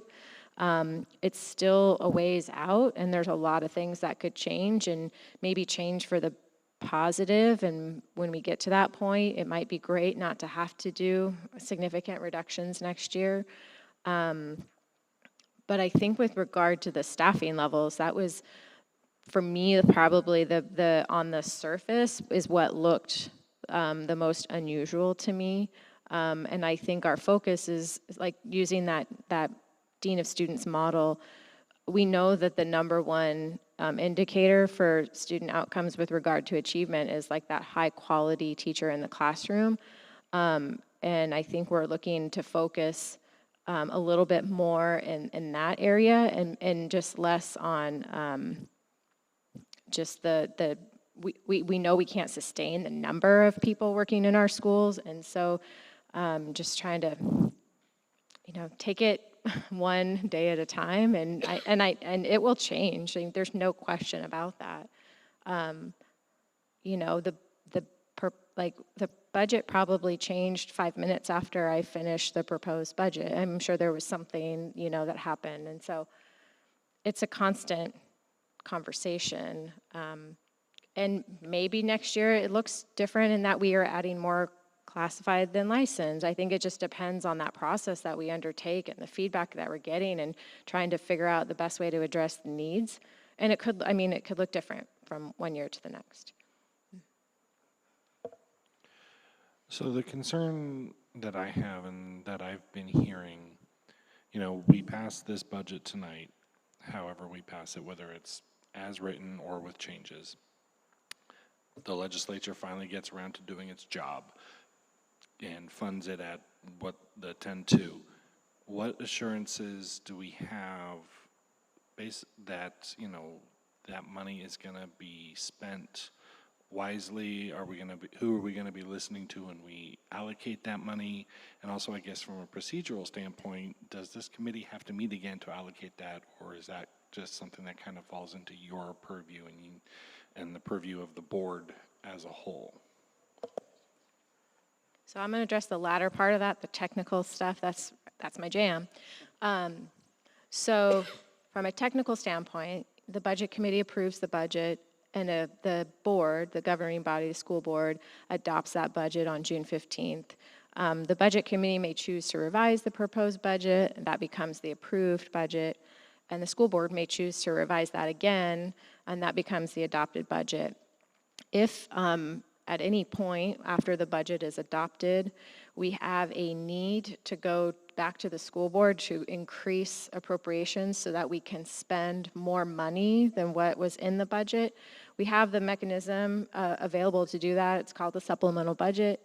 And when we historically, we do go to the board once a year for a supplemental budget, and it's usually in December, because that's when we generally know, okay, this is what student enrollment look like, this is what property taxes look like. We have a pretty good idea of, is there any significant issue around we're going to need more appropriation to spend the money.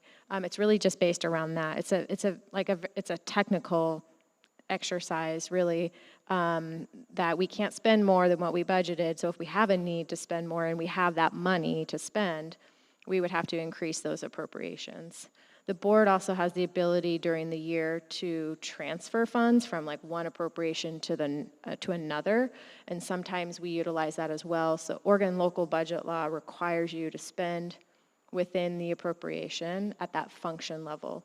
So general fund, instruction function, appropriated $5 million, but we think we're going to spend $5.1 million. We're going to go to the board, and if we have funds in another area of the budget, we will have the board transfer that appropriation so that we're meeting the local budget law. So there's different components to that, but modification to the budget is really more technical. And there are some cases where you might receive more resources, and maybe you don't need to increase your appropriations because you have enough. There's times when your resources might be less. That doesn't mean you're going to decrease your appropriations. You just need to not spend it all. And so there's kind of a little back and forth on the technical changes around the budget.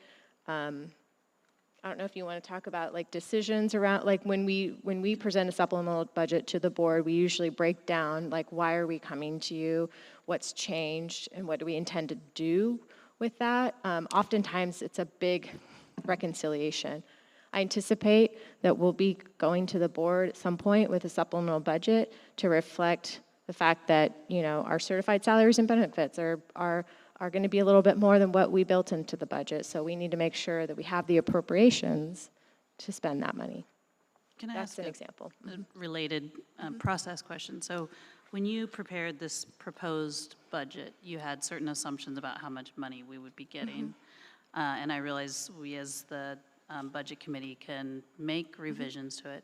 I don't feel particularly competent to do that. I would prefer to have you change your assumptions and then make another proposal. I don't know if that's something that can be done time-wise. You can't have it done, but I think one of the questions I had, like if we did have more money, so the assumption that you had built into here about how much money we were going to get is now we know is different.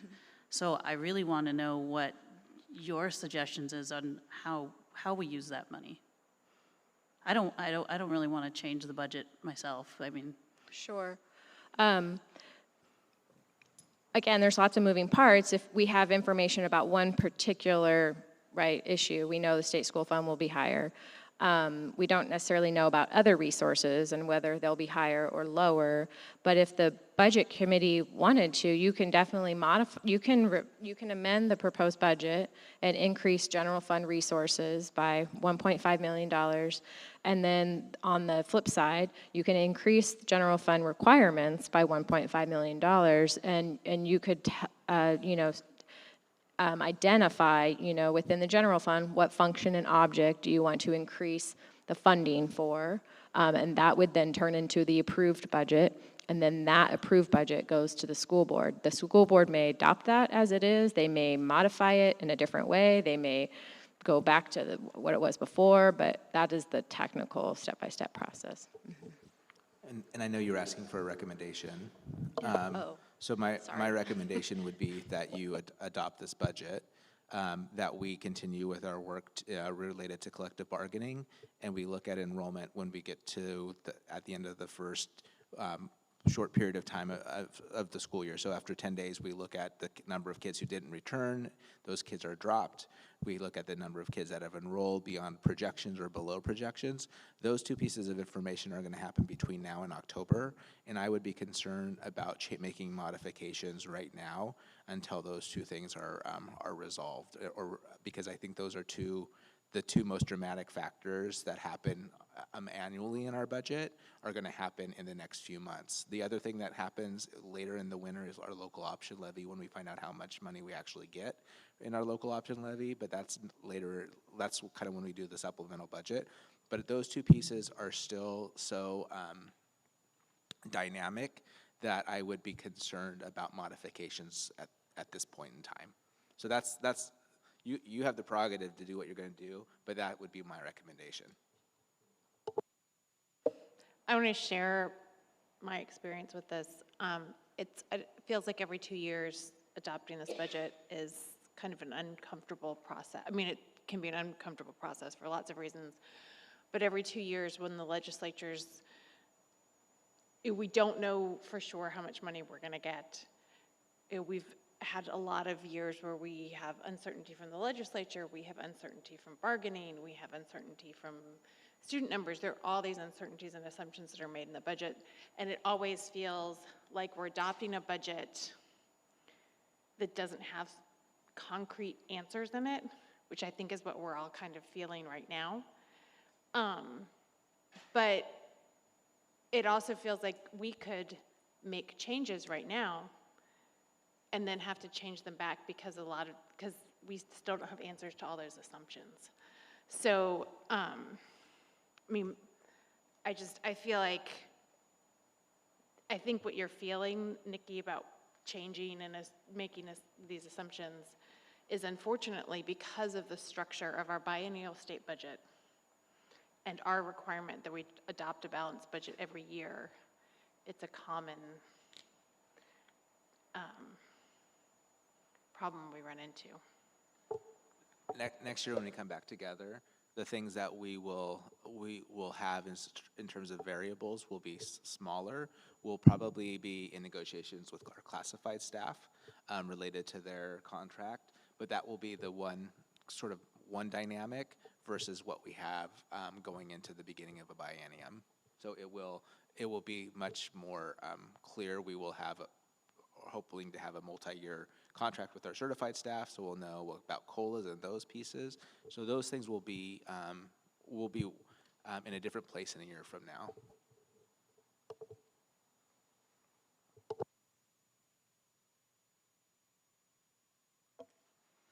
Okay, does anybody else have questions for staff? Do you have anything else to present? I would suggest we take a short recess then before we get down to the business. If there's no objection, like 5 minutes. All right, let's recess for 5 minutes.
Okay, I think everybody's back.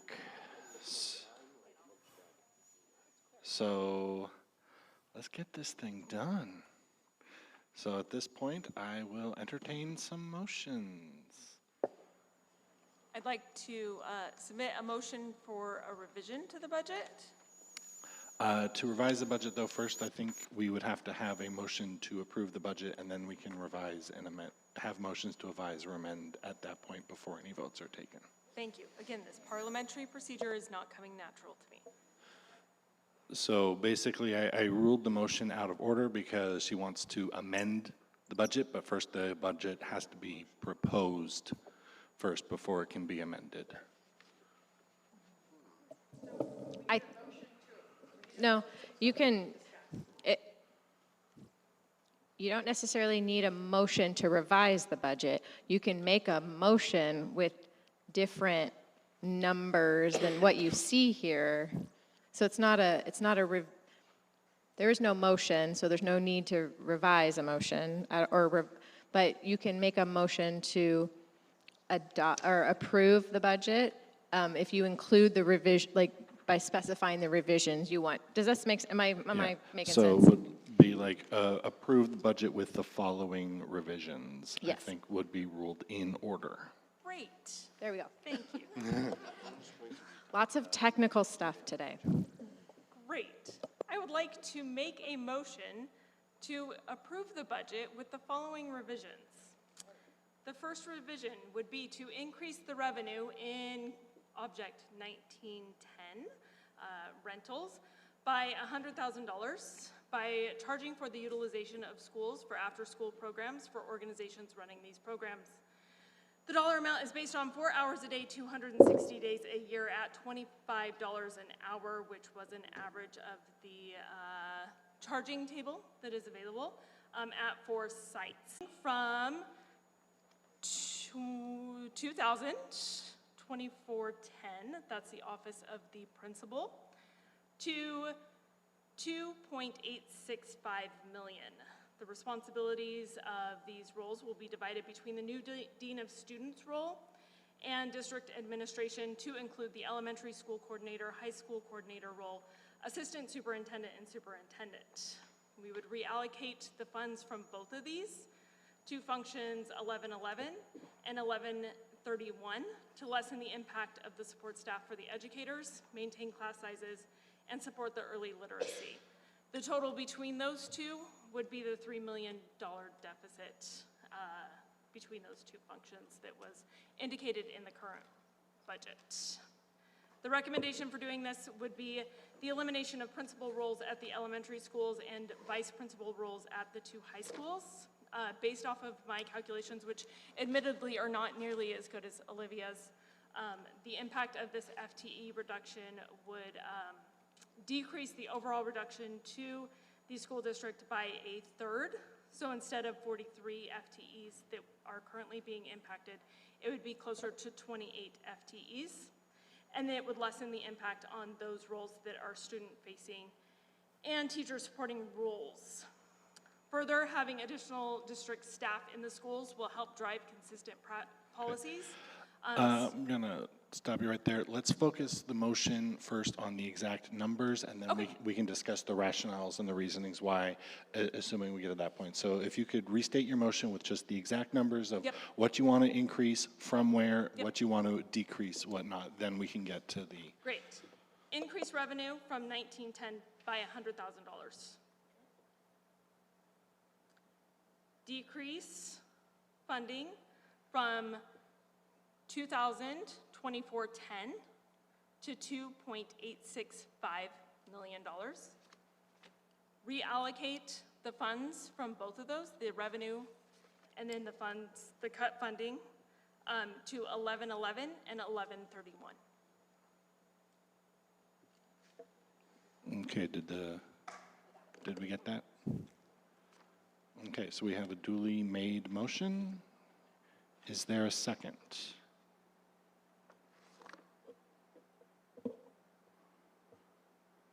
Going once, going twice. Motion dies for lack of a second. Are there any other motions to be made?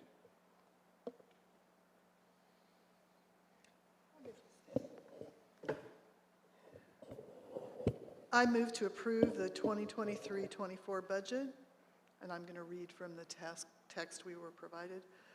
I move that the Corvallis School District budget for 2023-24 in the aggregate amount of $190,372,312 for all funds be approved. Okay, Committee Member York motioned and Bill Doherty seconded. Is there any discussion?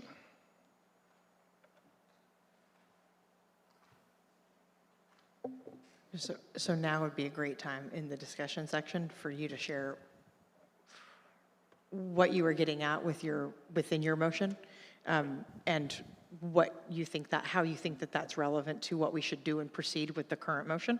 Thank you. Appreciate the coaching. Of course. Going back to my original motion, I think that by lessening the funding from the Office of the Principal Budget, those responsibilities will be divided or can be divided between existing roles and the new Dean of Student role that the district currently has. In addition to that, as I mentioned, it would lessen the impact of the FTE reduction. I very strongly believe that what we need is bodies in schools to help support our teachers and our educators and be there for the kids when they are having emotional problems or any additional problems that they are facing. Additionally, I think that having additional staff at the district office will help drive consistent policies. For example, I asked Olivia for behavior incidents that are reported. The Bessie Coleman website talks about behavior incident reporting forms. And when I asked her for that, she was unable to provide it because it's not standardized among the elementary schools. By having a stronger presence of district staff in those elementary schools, I believe we can drive standardized policies and therefore have better benchmark data and make more data-driven decisions as a district. Additionally, I feel like at this point, there might be a little bit more of a sense of urgency when there are additional funds given to the district or awarded to the district to fill the positions that have been vacated with cutting administrative staff. I feel like at this point in time, there's a lot of ambiguity about whether or not the positions that are being eliminated will eventually be filled regardless of the income or additional revenue that the district receives. And I feel like if it is a little bit more of a crunch, a little bit of a higher, more important roles or seen as more important roles, there might be a bigger sense of urgency to backfill those once additional funds have been received.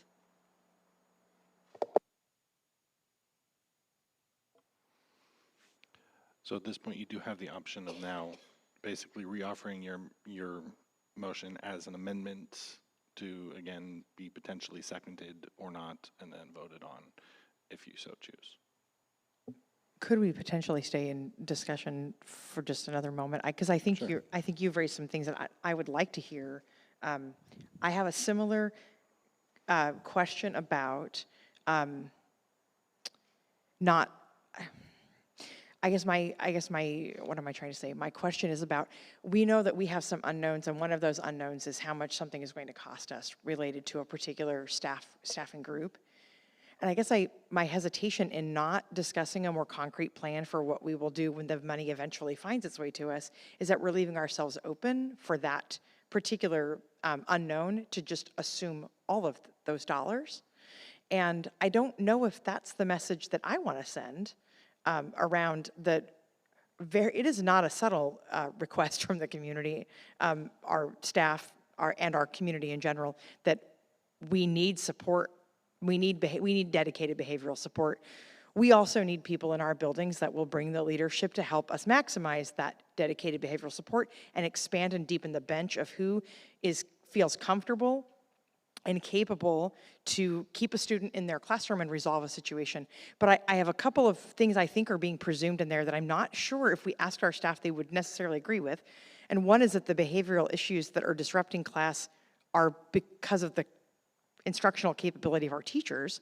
I don't know that that's the case in a lot of the situations. I think we're dealing with significant unmet needs. And I don't know that any amount of coaching is going to make that not happen in our classrooms. So I think that's an assumption that I just don't know if we have data to totally support that. That's the first one. And then the second one, of course, because now it's 8:30, I don't remember anymore. It felt like a really good point, but now I can't recall it.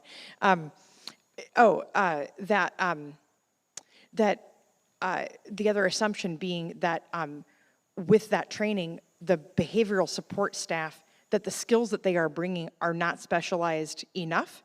And so we can replace them with folks that don't necessarily have that training and still expect to get the same result. And so I feel like there's still some room to discuss options around the support need here. And this knowledge that the budget is bigger, is going to be bigger whenever they do their job, the numbers will be more than what we originally thought. It feels a little bit, I feel uncomfortable just going, yeah, let's just see where things fall and then we'll come back, knowing that all of our staff are worthy of more money than we can give them. They're all worth more money than Salem is ever going to give us. We're not going to be able to satisfy the worth of our staff in negotiations, but if we don't lay any claim at all to any of these funds with an intention, I think we are we are leaving it open to go, well, all of this is available and we'll do what we can with whatever is left. I think we need to leave less left. And I'd like to talk about that. Well, I think the first step is that we have, I meet with the board in executive session to set the budget, the parameters for negotiations. And we'll obviously have to do that again in the executive session. So I think that it would behoove you to meet in executive session to set budget parameters around those dollars as a first step. I am glad you reminded me and me, because I didn't say that, but also for everyone that is, I hope, listening and caring deeply about what we're doing right here, right now, that is something that will happen, and that is an important part of the negotiation process. I also think there is something that is really valuable about making sure we message to the community and we message to our staff that do these important roles, some of whom will not be returning, some of whom will be returning and feel like they have less support in place. We need to message to them that that's the intention, that when we get to that conversation that will happen and no one else will be privy to it, we're going into it saying, we are not okay with just saying we've got $1.5 million to figure out how to satisfy our certified contract. I realize that we don't have a number. We have not had the conversation to set the parameter. I do think we need to leave here tonight messaging to the community that we are going to set a parameter that we're comfortable with, and that parameter is going to make sure that we're not totally divesting in an area that our community is, I think, almost quite literally screaming at us, we need something. And even if, and I want to grant this, even if everything is true about what could happen, is it going to happen in this year? And are we building in the confidence of our community that we can hear them and that we understand that this build up needs to come in conjunction with a more gradual step down than maybe it feels like what we're offering them right now?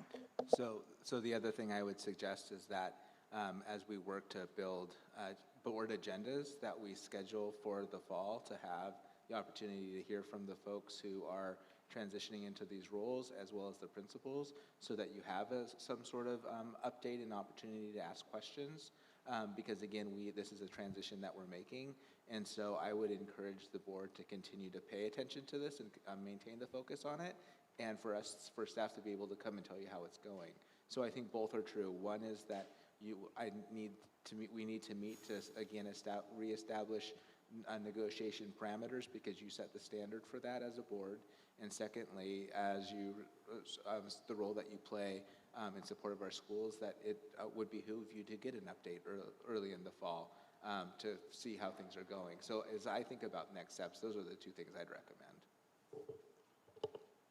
I think one of the things, thanks Therese for bringing up those points too, and thank you.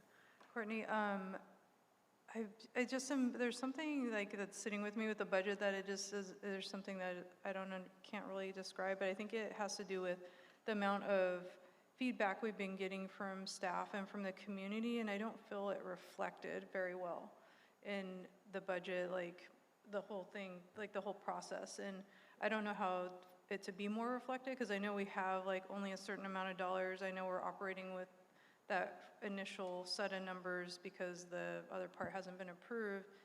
And I remember my first year on the board, I was like, why are we approving a budget? Like, why can't we wait? And so I think that that would be something important to remind community why we would need to approve a budget before we have that final set. I don't know if you already went over that before I got here, did you? No? Okay. I think that would be important for people to know like why we would need to approve it, because I remember my first year, I was like, what if we just don't approve it until, like, can't we just do that? And y'all were like, no, that would be disastrous. And I was like, why? I didn't understand. And so that was my own learning moment in the budget process. But I still don't feel like listening to Therese, what you're saying, there's something that is, I feel like is missing, and I can't pinpoint it in the document itself. And I've been thinking about it this whole time we've been listening. And so I think it would be good to know like how community feedback, if you didn't talk about that before I got here, was incorporated into the budget proposal before we vote on it. Might be nice to hear. And also I had a question for Courtney. Should I ask that first too? The numbers that you proposed, like the positions, was that based on your analysis, or was it based on talking with staff and community? Oh, it was based off of my analysis. I took the average price of, or the average compensation, I took the step level 5 of a principal and did that against the number of FTEs, and then the same with the classified staff, the average compensation. Thank you, because I think it's the same thing, like it's really important that like we're not creating something where it would not be well received if we haven't heard from them. That's why I asked that question, especially because we've been getting so much feedback from the community and staff right now. So that was, but thank you for explaining that. So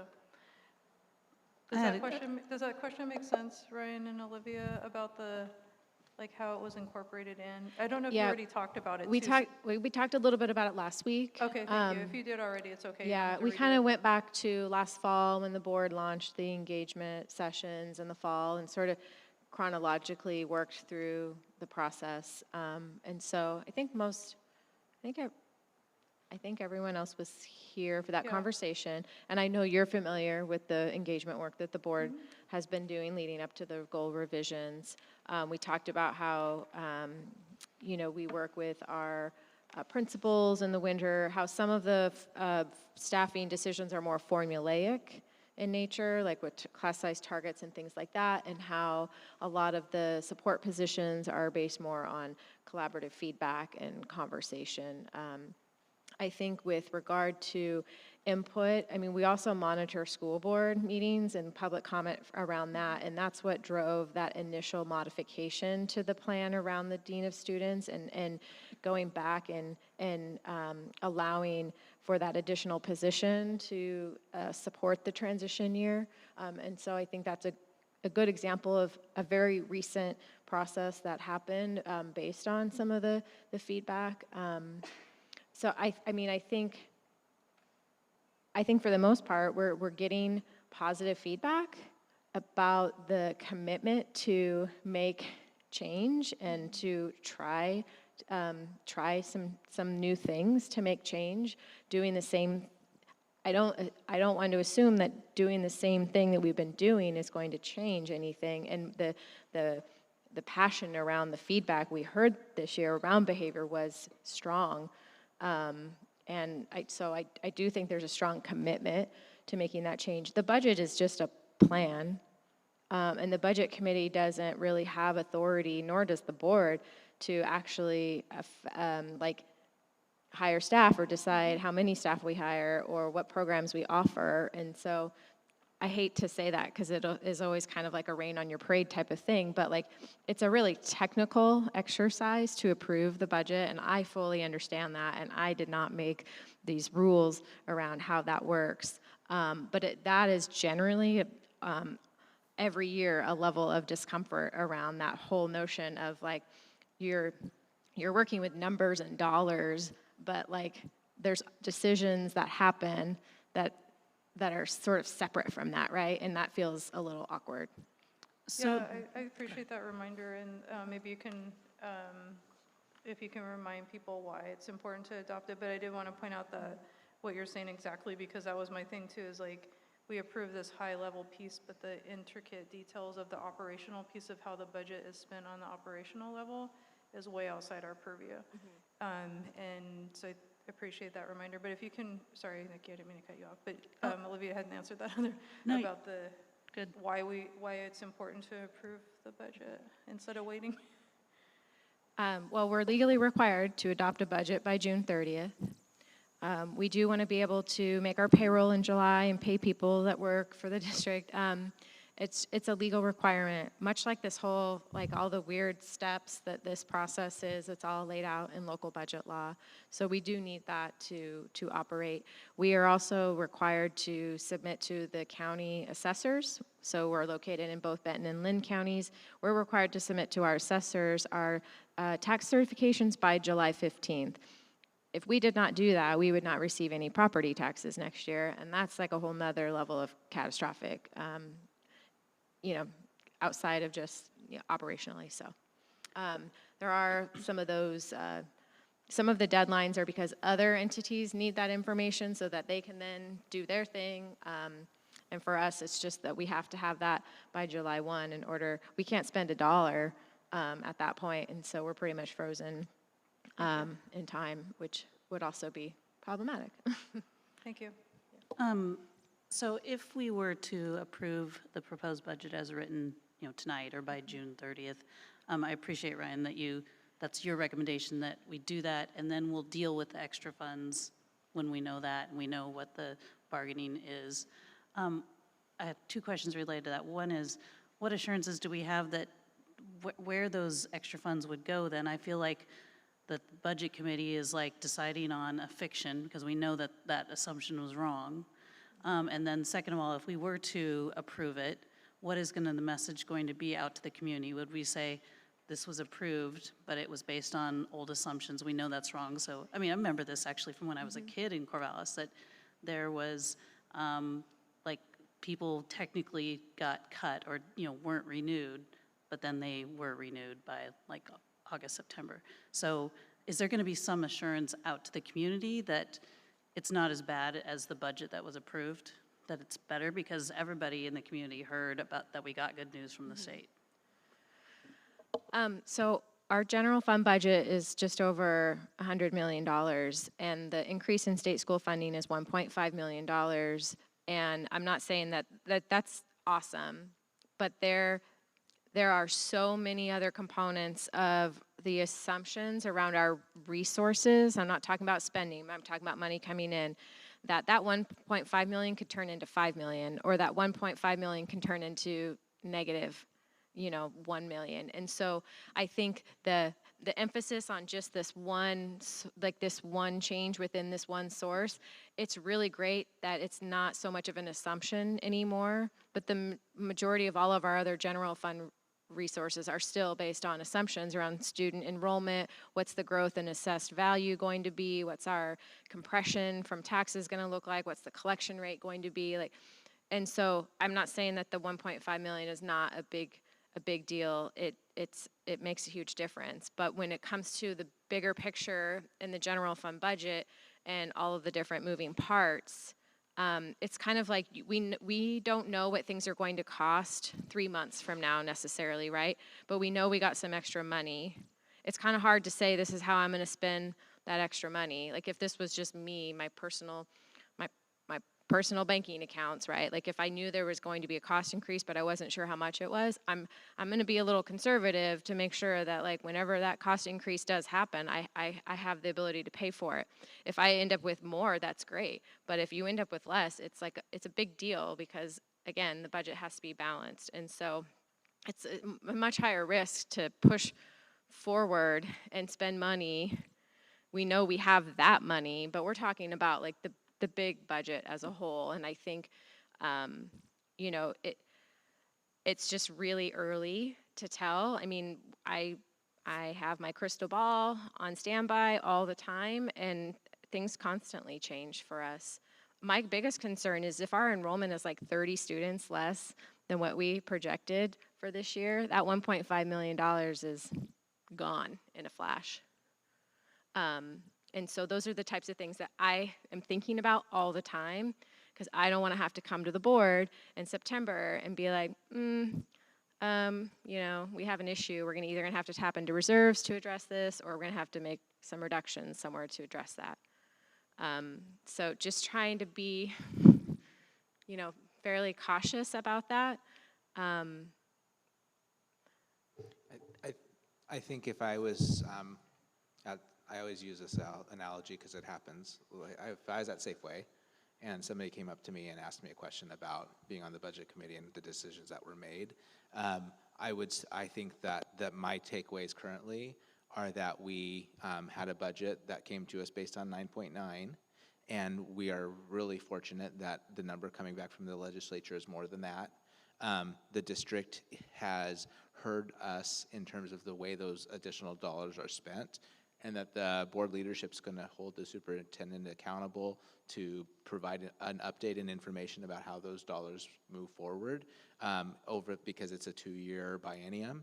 I think that, you know, the ideas I threw at Therese about coming and doing a presentation about how those positions are going was just like came to mind immediately.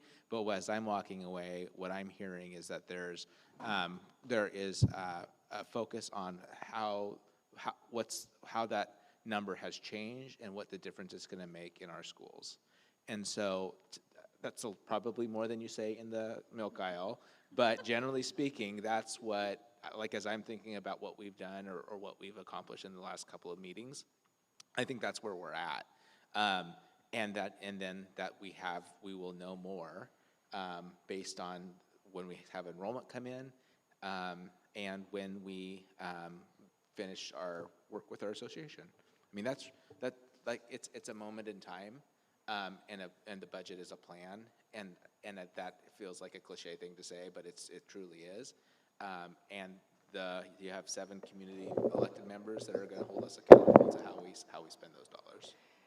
And I, as a member of the school board, as Therese was talking and we were discussing what will happen after this budget is adopted, I was thinking, Olivia has talked about coming to the board for reconciliations, and I think this board is going to be asking in the next year, because there are so many unknowns right now as we're adopting this budget, so many needs that we're hearing about, that as we're getting those reconciliations brought to us, we are going to want clear information about how that decision was made, who was talked to when the decision was made to change, either to spend the extra money that we end up with, or to respond to reductions because of lower enrollment or whatever it is. I think it's really important that the school board, after this budget is approved by the budget committee, commits to very carefully paying attention to those reconciliations as we go forward, because we're looking at something right now with so many moving parts, and we are going to have to be very conscious of what happens with those parts once they stop moving, and how we respond to the demands we've heard and the needs we've heard about from our staff and the questions we've gotten from our community. So I think that piece of it's going to be on the elected school board members next year as budget questions get answered. And I would remind the committee that currently this is time for discussion amongst the committee about the motion that is at hand. The time for asking questions of staff has passed. So is there any more discussion on the motion at hand? Sammy? Mr. Chair, I just want to reflect on what it means that we pass the budget as we have it right now. We heard from Ryan and a message that I believe in, which is we got to be sending a clear message to the community and to the students and staff that we're going to maintain our operation in a way where there's predictability and we can make decisions that we can stand by. As Olivia mentioned, we don't want to over budget and then regrets over budgeting. And the numbers in front of me from reflecting on the training session that we had 2 meetings ago, and a reflection on what it means to have a historical budget last meeting, I want to just share some points of information here regarding what we're passing. So back of the envelope calculation here, we were budgeting on $9.9 billion for all 197 school districts coming in from the state school fund. Based on the calculation per student, that's only 1.1% increase per ADMW. So if the enrollment does not change, if we're managing to see how are we getting increased funding, it is historical because it's 1.1% increase. But also what is historical is the cost of the heat, and we need to keep our schools warm in winter. The cost of water, the cost of salaries, the cost of everything, that's probably more than 1.1%. We're not getting 9.9. We're hoping to get 10.2. And that's maybe if we end up in a conversation at Safeway and they have a paper and we can give them more numbers than brief comments, I would say, yes, we're getting 10.2, which translates to $1.5 million for our school districts approximately. 1.5 out of 100 million, that's 1.5% extra approximately. So if we compare it to this year, that's 2.6%. It's not 15%, it's not 20%, it's not 8%, and I heard all of these percentages coming in as this is what schools are getting. I want to celebrate that we're doing the best that we can with the resources we have. But 2.6, with so many assumptions that we have and uncertainties unanswered, if I add them all together, or if I see the probability and the risk, I think it's more than 2.6%. I'm pretty sure some costs will be more than 2.6% from where we are. And I want to thank really the leadership of thinking critically, what can we move around with the 9.9 and giving us a framework based on the assumptions that we have and school board goals. What can we do if we get extra revenue? But those are historical times where we invested one-time money last 2 years, where there's dire need. The need continues, the money's gone. Those are historical times. And we got to make sure we spend our money as careful as we can, but also communicate with the community and with our staff that we got your back. Whatever we promised in this document, we were going to fulfill. And if we get extra 1.5, we're going to do our best to continue with those values. So, discussion on the motion, I am in support of passing the budget as it was represented. Optimistic about the future because the legislator is hearing about the early literacy needs and about behavioral support and about how good we're doing with the one-time money that is not only one-time money, is investment in great talent that helped our students address some of their behavioral needs. And still we have way more work to do. And we have the data, we have the stories and the anecdotes that shows the need is dire. But right now, the one-time money is gone, and we need to sustain the effort that we are doing right now. I really hope that we are not at the peak. But the numbers show me financially, we're about at the peak. And that's where we gotta really under budget and have a framework. If we get more resources, we can deliver better outcomes. Thank you. Thank you. Is there any more discussion from members of the board or any other amendments that wish to be proposed? I'd like to make one comment that we've heard repeatedly that that this budget was determined by meeting with the principals at the schools. And I think we all can acknowledge that teachers are burnt out and teachers are tired. I'd like to point out that that likely isn't just the teachers. You likely have principals that are burnt out and tired, and you likely have our leadership that's here tonight that's probably a little burnt out and tired. And I think that one risk that you have by leaning so heavily on those staff members is that whether it's a conscious or unconsciousness, that they are going to propose budgetary cuts that will reflect their needs. And so without casting a wider net, when you're proposing these budgets and looking at these, I think that you are serving one small group of people within those positions. Okay, thank you. Any other comment, Vince?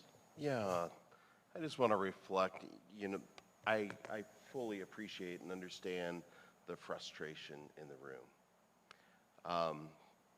Budgeting in Oregon, public budgeting in Oregon since the 90s is kind of an odd duck. I just want to remind this body that you're not at the end. You're in the middle of this process.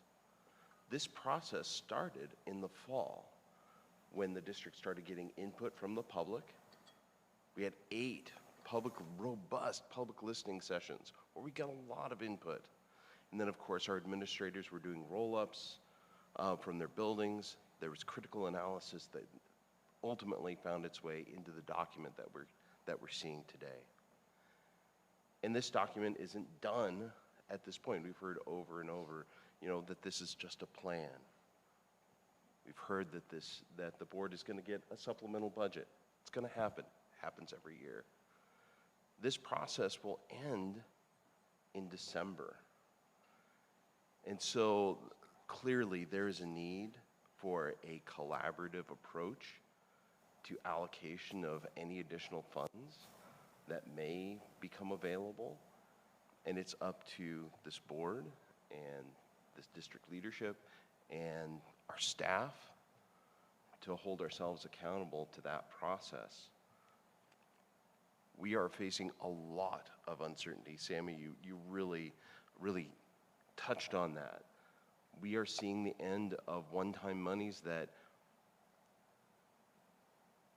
we made the right decision at the time to spend ESSER dollars on people because our district made the choice that people in classrooms was more important than doing some capital improvements or just a little bit of professional development, that our kids really needed people. And that was a hard choice, and we knew, this board knew at the time when we supported our staff in making that decision that this day would come.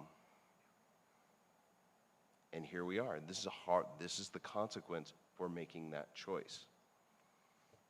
We have a lot of uncertainty with our certified bargaining. There's a lot of need from our staff. This is an expensive community to live in. And we have heard year over year the need for additional compensation. State funding, I know they told us 10-2, but I'm not going to count those eggs until I see them. Until that passes, I won't believe it. We have a structural problem with our enrollment. I know that some people talk about private schools or homeschooling, but if we look at the numbers, if we look at our enrollment data, if we look at our demographic data, the reality is that young families cannot move to Corvallis, and that the median age of Corvallis is getting larger. We are aging our people out. We just can't, we are no longer becoming a community for families. That's not our fault. That's a problem overall. The other thing I want to touch on is that this district has been deficit spending in recent years, which has been really nice while it lasted. It has benefited our children. But that time is coming to an end, and we have to tighten our belts, and that is hard to do. I just want to come back to this team. This is in a remarkable community of people, a very high-capacity community that's highly engaged. This is a remarkable staff and a remarkable board. I have every faith that you will find a way to balance a budget and mitigate the impacts of budget shortfalls. And I know that it's hard right now, but there is a way to do it, and you'll find a way. I think we just need to give each other some grace as we're going through that. And so I just want to go back to what I've been witnessing in contract negotiations. I can't talk about the substance, but I can talk about the tone in the room. And those are hard conversations,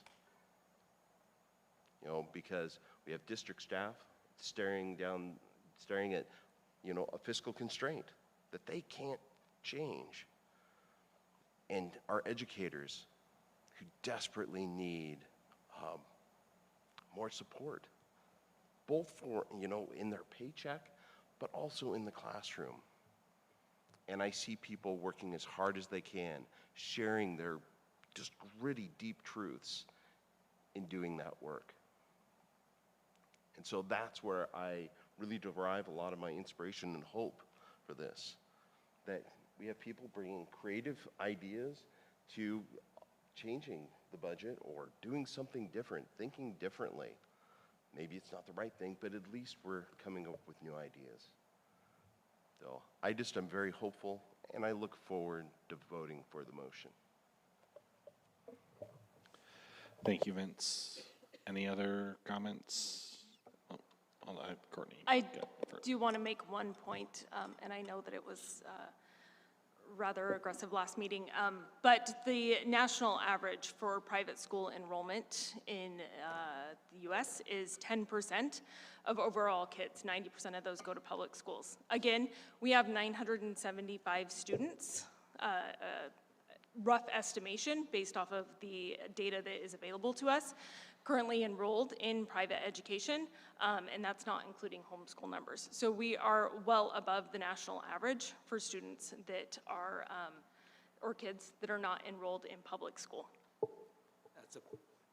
That's implying all those kids in those schools are Corvallis kids, so that's another factor. But that's,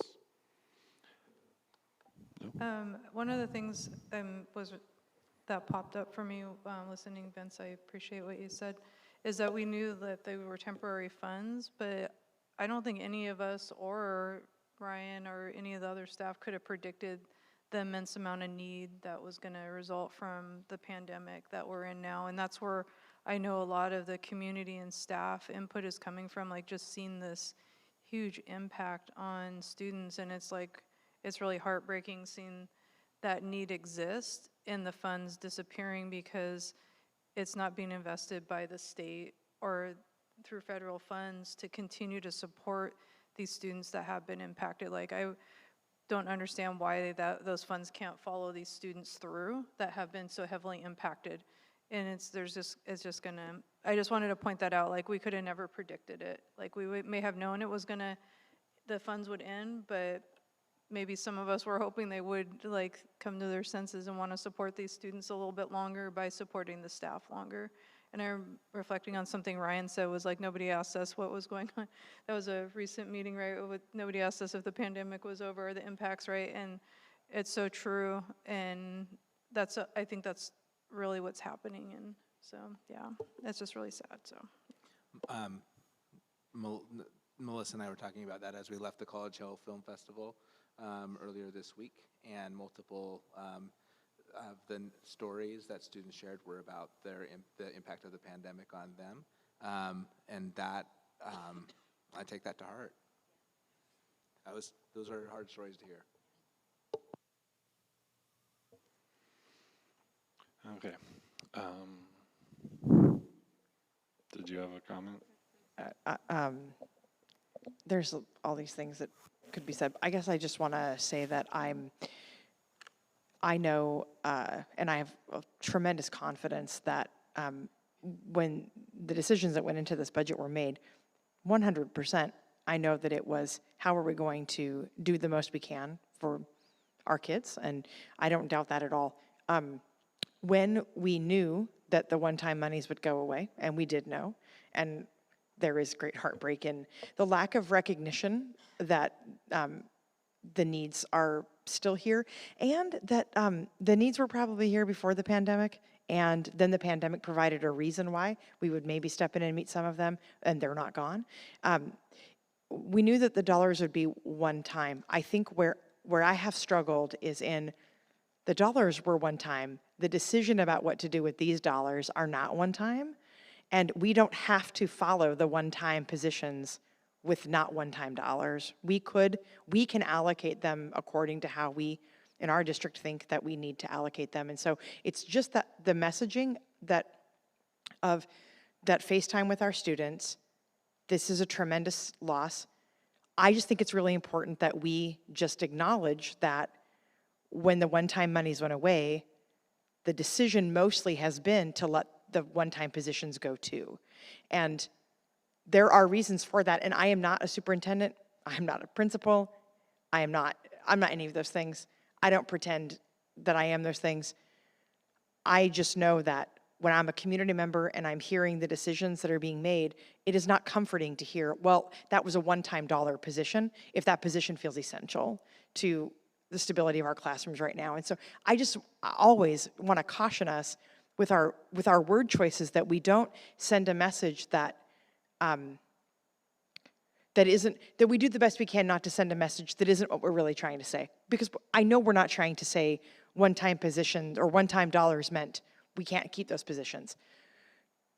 What we're trying to say is we're allocating as best as we can. And in this moment, it seems like a lot of the positions that were one time are not there. But I do get worried a little bit about the holding on to the minimal impact language. Like, it doesn't feel minimal impact, and it just doesn't. It doesn't mean that it's not the least amount of impact we can have, but it doesn't feel that way. But we continue to talk about it, and I think that's the part that's gonna fall on deaf ears in the community. That's the part that I think continues to be the disconnect, where they don't feel heard, is that those pieces of our language here in this table, which is an immense amount of privilege to have the time and the energy to spend looking at these things as closely, we do have perspectives that other folks in our community are not going to be able to invest in developing. But from their perspective, our language may feel more out of touch than we want it to. And we might not be able to change the numbers on the page, but I think we really have to take a hard look at changing how we're talking about what the numbers are representing. Thank you. And I just want to add, as always, my thanks to staff for the hard work that this is, because especially coming into a new biennium with all these unknowns, making a budget is extremely difficult. So I want to thank staff, specifically Olivia, for all the work that you've done.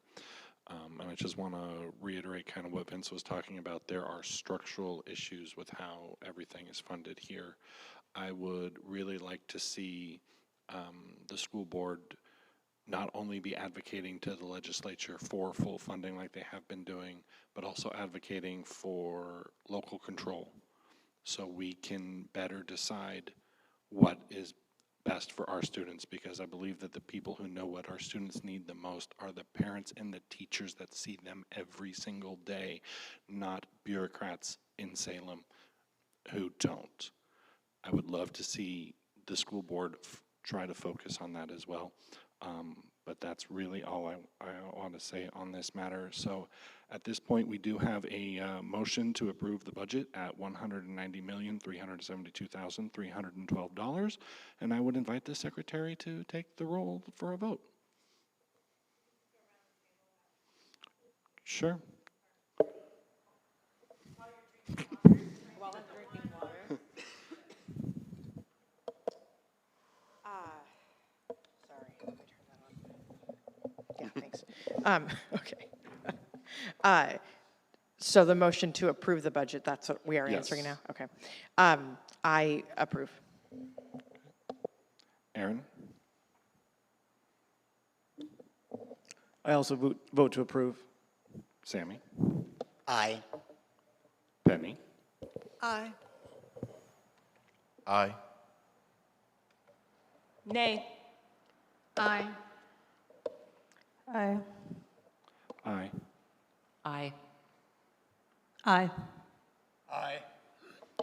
Aye. Motion carries. We have a budget. Now we just need to pay for it. So I would invite another motion to approve some tax rates and levy amounts.